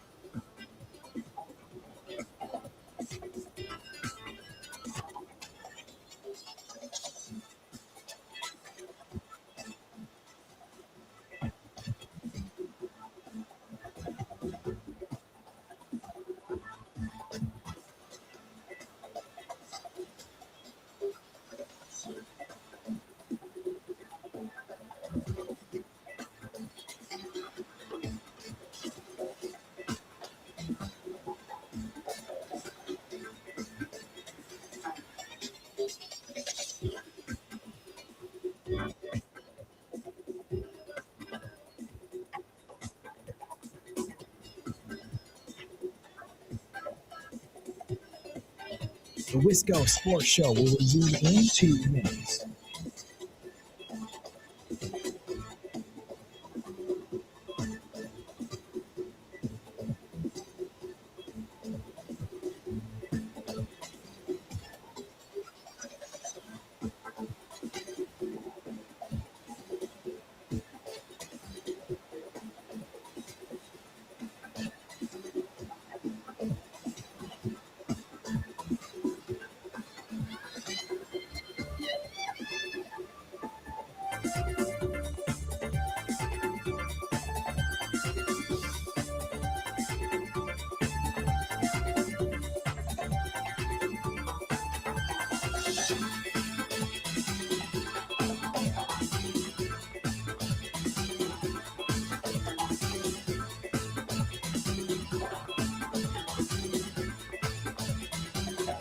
The Wisco Sports Show will resume in 1 minute.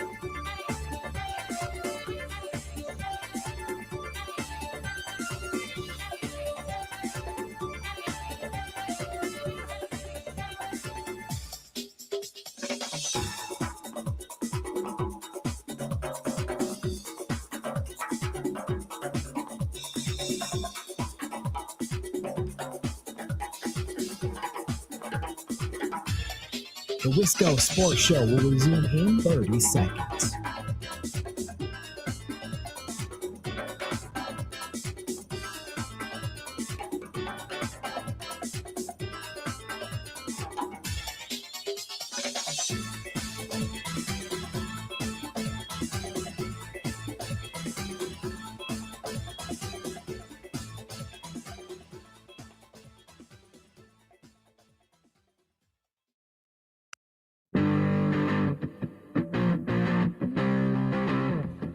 Wisco Sports Show. For those of you that are sick of me ranting about the Caleb Durbin trade, there you go. We talked Packers O-line for a couple of minutes. You feel more like a man now? Is that what you needed? Needed some football talk? We'll do more Packers tomorrow. And Jesse Temple will be here, so we can talk Badgers, including what the ladies are doing in the Olympics. Very impressive hockey game. And Wisconsin-Illinois tonight, so we'll get into that tomorrow. This does not feel like a spot where the Badgers typically fare well at Illinois, but we will see. Maybe tonight will be different. Joining us now, Dom Cotroneo. We're just days away from spring training. Dom, I know you're normally down there for a good amount of spring training. You going down this week? You're probably feeling it. You getting the club? I'm very ready. Granted, today was 40 degrees, so I'm not that mad down here. But yeah, I head down on Sunday. My first day on camp will be with the position players on Monday. All right, and the Brewers make a trade, days before. The Brewers make trades in the offseason, and I actually kind of enjoy it. It's interesting. That's the closest thing we get to a hot stove is when they trade away someone good, and then everyone loses their mind. I enjoy it. I don't get the Durbin deal as much. He's not coming up on a deal. They like him, I think, and he's not blocking anyone now. So what's the Brewers' thought process here? I agree. I was in that shock value bucket too. The first thing when I woke up yesterday. I mean, I literally didn't even get a chance to have my coffee when that trade broke. I'm like, all right, well, I'm going to work. So from what I gather in talking to people is that, simply put, the Brewers, and I tweeted this, the Brewers felt like they got the most they could out of Caleb Durbin. And it sounds so blunt to say that, but the truth is this is a heat check. Like, this is the most raised thing the Brewers have done under Matt Arnold. Now, I will say that this league is run by young, controllable pitching, just like the NFL is run by the teams that have their quarterback on a rookie deal or a team-friendly deal. Look at Sam Darnold versus Drake May this week, right? So the way I see it is the Brewers have the most valuable currency in baseball if they do want to make a trade in the interim for third base with young, controllable pitching. But furthermore, they do have internal candidates on this roster now and in the future to play third base. So in the eyes of the Brewers, I was talking about this with a friend earlier today, the Brewers probably didn't get better this offseason, which, is sort of disappointing after 97 wins, but it's really hard to improve on 97 wins. Mm-hmm. But I challenged the thought of, what do you think? I don't think the Brewers got worse. I really don't think that. I don't think they got worse up until yesterday. And again, I'm fighting with people calling the show because I don't think Caleb Durbin is some all-star. Like, I don't think he's the world's best third baseman.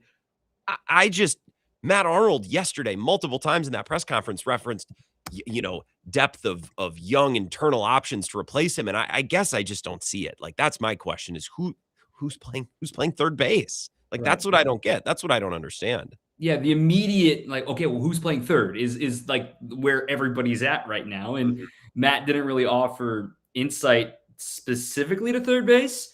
But what I talked about in my show yesterday was the fact that he always referred to it as the left side. Like, yeah, it's going to be interchangeable. It feels, and I also said this yesterday too, like, I thought we had put it to bed. Bryce is not going to get a look at shortstop. I think that has now been reopened. I think that is going to be something we follow next week in spring training before he leaves to Team USA for the World Baseball Classic. There's going to be a lot going on in these first 2 weeks of camp because everybody's there. The non-roster invitees need to get reps, but then Joey and Bryce are going to Team USA. So we'll get plenty of looks at Jet Williams, plenty of looks at David Hamilton, plenty of looks at Brock Wilken, the guys that we want to see. How close are you really to being a big leaguer? So take Jet Williams out of it, take David Hamilton out of it. The next wave of prospects, who's the closest to maybe contributing on the left side of the infield? Because Matt Arnold made it clear they feel great about all these options. My question is that I just don't know how close these guys are or how ready they are.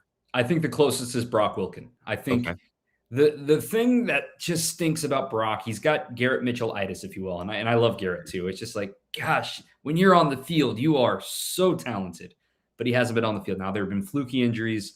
Injuries are a matter of luck. But, man, that first half last year in AA was very impressive. In a offense-suppressed league, no one's numbers ever look good in the Southern League. It is very hard to hit heavy air, big ballparks, pitcher-dominated league. So we're going to see Brock Wilken, I imagine, opening the year in AAA. Now, unless he has an ungodly spring training. He's not on the 40-man roster yet. So I imagine we see him start in AAA. We'll see StatCast numbers from him. We'll see how hard he's hitting the ball. We'll see his continued elite eye. The batting average isn't sexy to the old school fans. I know it's like 230, I think, in AA, but his on base is over 400. His slugging's over 500. He's a freak. He takes walks.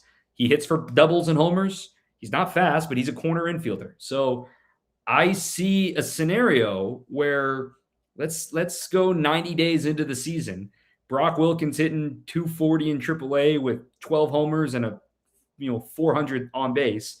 And whoever's at third, whether it's Joey or if it's Jed at short or if it's whomever, and it's not working and they need a little spark of offense, hey, the Brewers called up Caleb Durbin spent a month in the minor leagues last year too. He wasn't even the opening day third baseman. So there's no reason to say the club that you show up with on day one is the club that you're going to end with. So I think Brock's the closest.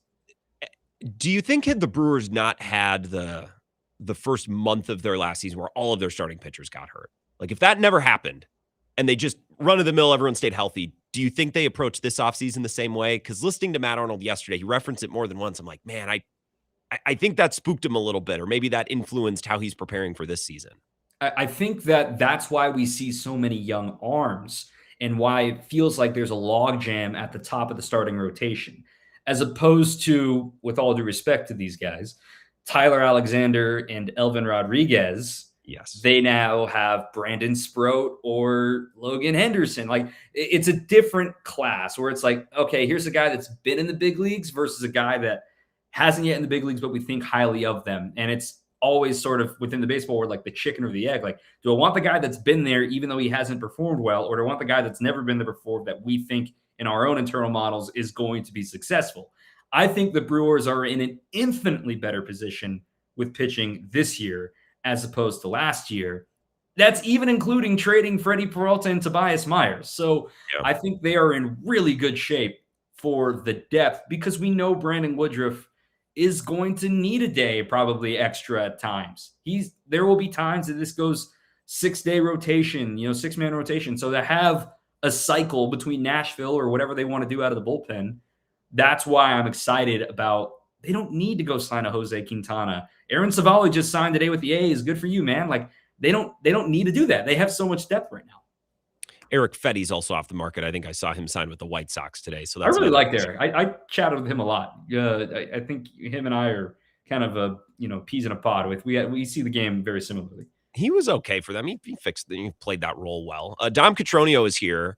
Brewers pre and post is a really good show. So give me the long and short. They got Shane Drohan and Kyle Harrison. We don't need to, well, if you want to get into the stuff and the specifics, but can you give me a minute or 90 seconds on what kind of pitchers they got in return for Caleb Durbin? I'll start with Kyle Harrison.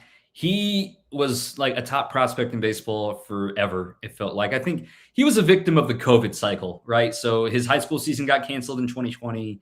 And then everyone's like, hey, this kid's coming up. And then in 2022, he really burst on the scene in the Giants organization, made his big league debut in 23, pitched well in 24. He had a great start against the Brewers here in Milwaukee in 2024.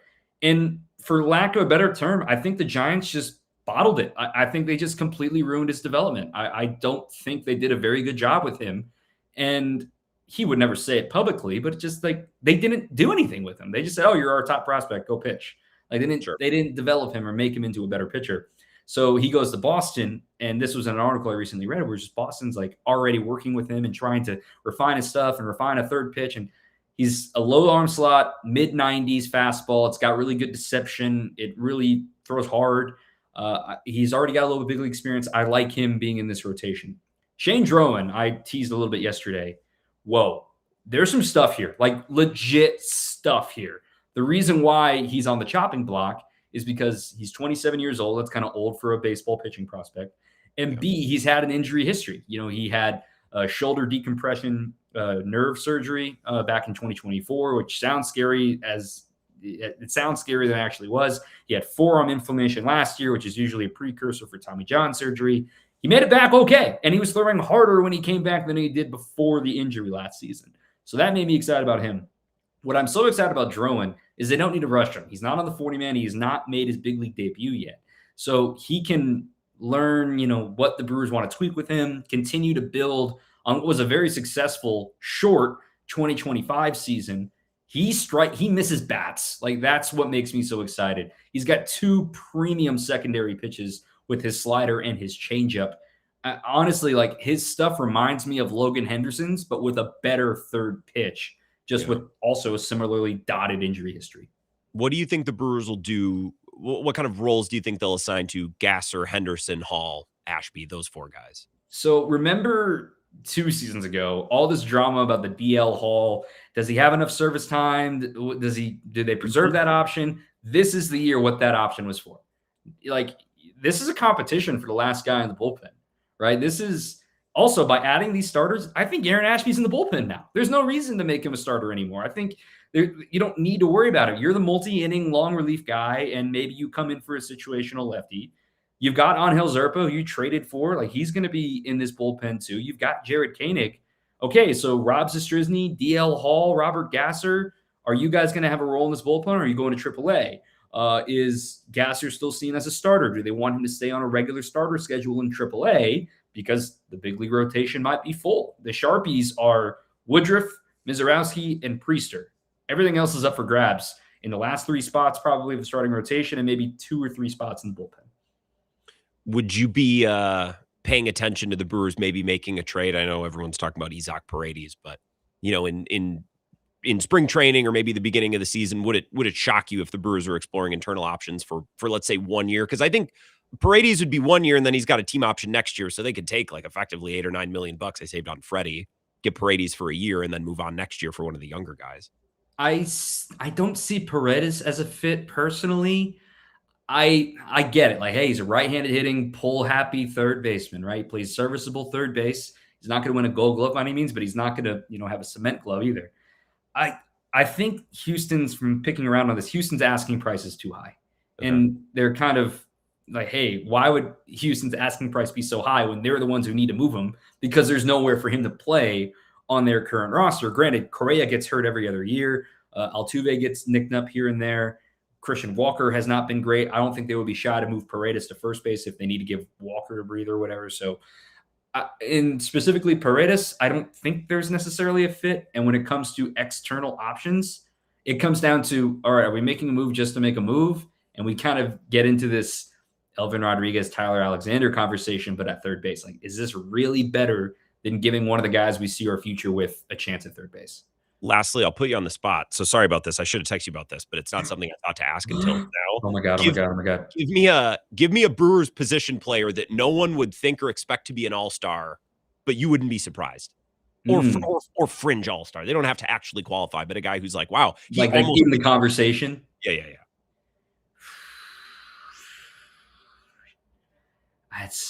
Like, Churio doesn't count. He's an all-star caliber player. Turang should be an all-star. That wouldn't surprise anybody. Okay. I don't think that would surprise anybody. He's on Team USA. I know. I agree. I'll tell you what. It's going to sound silly, but it's true. Andrew Vaughn. I think Andrew Vaughn. You think it's for real? I don't know if he's an everyday player, but they're going to give him an opportunity every day at the beginning of the year. Okay. And to think that this team's power should be back, if not better than it was last year, right? Turang continuing to grow into his power, Churio continuing to grow into his power. Maybe Garrett's healthy, knock on wood.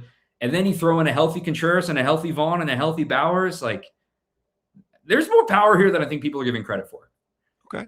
I like that. So I guess the extension of that the follow-up would be, you think Vaughn was not just a flash in the pan. You think he's a player and could play every day and actually produce. I think because he's not the guy, right? He doesn't need to be the aircraft carrier on this team, which is what he had to be. It was him and Luis Robert. Like, that was the story with the White Sox. And, you know, sometimes it doesn't work out. Him hitting 5th or 6th, like behind Yelly or Contreras, is a pretty good spot to hit. I like that. Dom Cotroneo, we will watch for your coverage in spring training. Safe travels to Arizona. I'm very jealous. Enjoy. Cheers. Thanks, guys. Thank you for the time. Dom Cotroneo, WTMJ. His show is excellent. I can't recommend it enough. I like listening to his recaps. If I can't catch it live, it's always posted as a podcast, Brewers All Access. He is joined frequently by Augie or Craig Kashan or those guys. Vaughn is an interesting one. And again, I kind of put him on the spot. I don't think Terang would count as a surprise all-star. I don't know that I'd bet on it, but I wouldn't be shocked. Churio wouldn't be shocked. Other than that, Contreras wouldn't be shocked. Vaughn is an interesting one. I kind of like that. And of course, Garrett Mitchell, speaking of power, if he can stay healthy, knock on wood, knock on all the wood. It's him and Marshawn Lloyd. We'll wrap up the show. Coming up next, we'll be right back. This is the Wisco Sports Show with Grant Bills on the Wisconsin Sports Zone Radio Network. There's never been a better time to experience Pella in person and get all your questions answered. Join us at the Neary Spring Home Improvement Show, February 13th through the 15th at Wisconsin State Fair Park. Book your in-home consultation at the show and receive a free DesignWorks rendering. Rest easy with Pella's 10-year limited warranty and get 0% interest for up to 48 months. Set your free in-home consultation at PellaWI.com.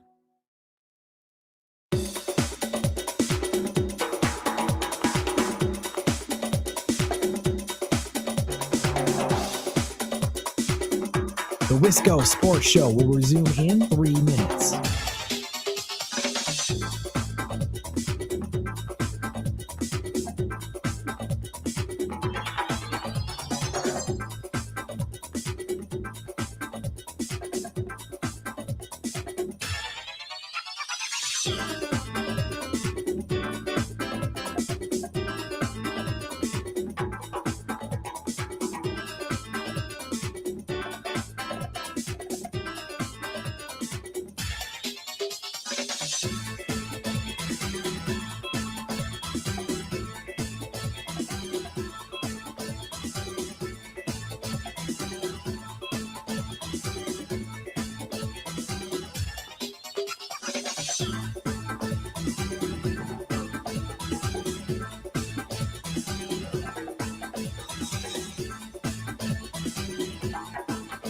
The Wisco Sports Show will resume in 2 minutes.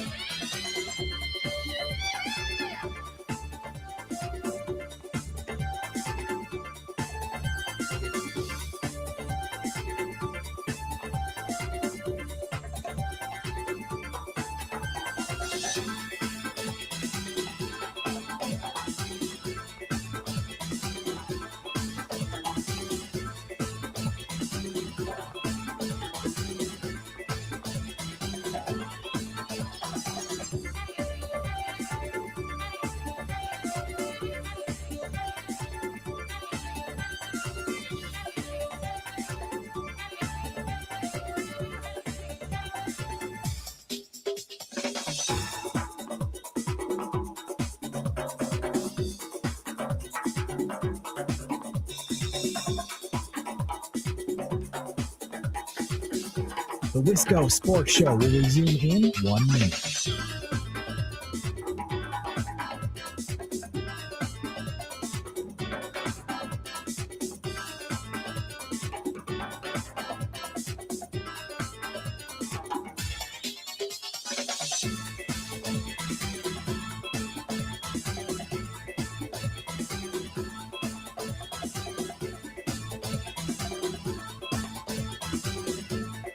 The Wisco Sports Show will resume in 30 seconds.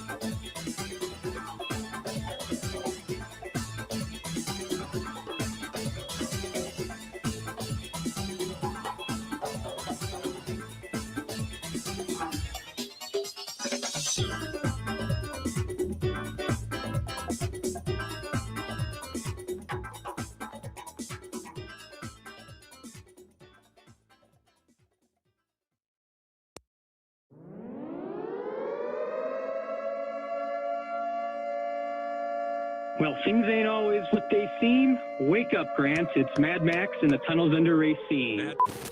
I think the dueling Super Bowl halftime shows was a good plot by the cabal this year to distract us, and because it was to get the right and the left to, to fight over like, we're going to have the All-American halftime show with Kid Rock, who, if you look at some of his old lyrics, they're not too much better, but some of the things he was talking about. And then it seems like the left kind of tried to latch on to the Bad Bunny thing. But I think there was a distraction to keep us not talking about how weird the commercials were. I mean, it was all about like AI and robots and just how that's going to take over the world.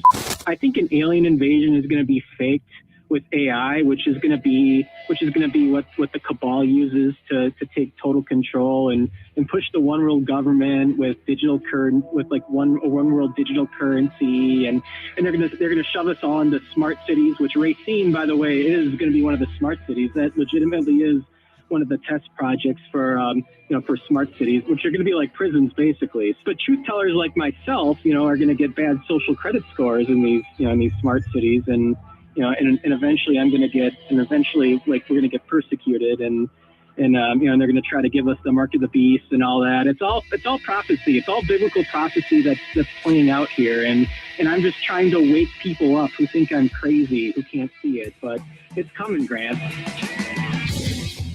Mad Max with another banger yesterday from the tunnels under Racine. A couple of texts here as we wrap up the show. 608-321-1670. County Mike on the Brewers infield situation. Grant, I think Ortiz should remain at shortstop. Defensively and athletically, Terang was outstanding at second. Leave him there. Oh, Snuffies. I used to hang out there when it opened back in the early 70s. The barrel used to be the kiddie corner. My dad would take me there, buy me a giant Butterfinger at the bar. I'm getting homesick now. Got to crack open an old style before I walk the dogs. Appreciate the text. Yeah, maybe I'll go to the barrel this week. I'm going to be back in lacrosse. Madtown Ryan, who is wondering about the kid? I wonder if you actually present him with true factual stats and numbers, he still wouldn't believe it. I don't know what you're referencing, Madtown Ryan. I'd appreciate the text. Appreciate Tom Cotroneo. What a great hit that was. A great scouting report on some of the newer Brewers acquired in the Caleb Durbin trade. Harrison, Drohan. Feel like I'm probably underserving Hamilton and how much infield he can play. I still think it's ridiculous to describe their current roster situation as if there's a plethora, a surplus of infield depth, young infield depth. Give me a break. They have a couple of guys. But we wanted Joey Ortiz replaced, and now we're moving him? We're going to move it. We're going to make him responsible for another position? Ooh, I don't love that. Jim in Cottage Grove. By the way, you could tell Vagabond John to kiss my ass. He just ruined my night. I had recorded the hockey game and curling match, and all I know now what happens. That's going to ruin my wife's night, too, if I already knew the scores. What a dick. Well, I can't help you, Jim in Cottage Grove. But thank you, as always, for listening in Cottage Grove. We'll get Jesse Temple on tomorrow to talk about the Badgers' ramifications in the Olympics. We'll also react to Wisconsin, Illinois. They play tonight down in Illinois. This is not a game that historically goes well for the Badgers, but we'll see. We'll see if Nolan Winter can sack up, and it looks like Stojakovic is good. He's questionable. He's going through warmups right now. I know that was a big question coming into this game, but we'll see what the Badgers do tonight. Is a massive game. So it'd be a huge win, especially the way the Badgers blew the game on Saturday. And I know they didn't get help from the officials down the stretch. Remarkably lame. You shouldn't be able to win a game if you don't make a field goal for the final 10 minutes. I know. Also, that's a criticism of the Badgers, too. You're going to let a team beat you when they couldn't make a field goal in the final 10 minutes of the game and in overtime? Like, give me a break. Badgers got hosed a little bit, but now you got to go get one because you blew it to USC, you blew it to Indiana. Tonight would go a long way. But this, again, historically is not the type of game that the Badgers win. So we'll watch tonight, react tomorrow, along with Jesse Temple and any other Wisconsin sports news that breaks, anything that happens. We'll react to it tomorrow. Until then, have an excellent night. Enjoy the Badger game. Thank you for listening.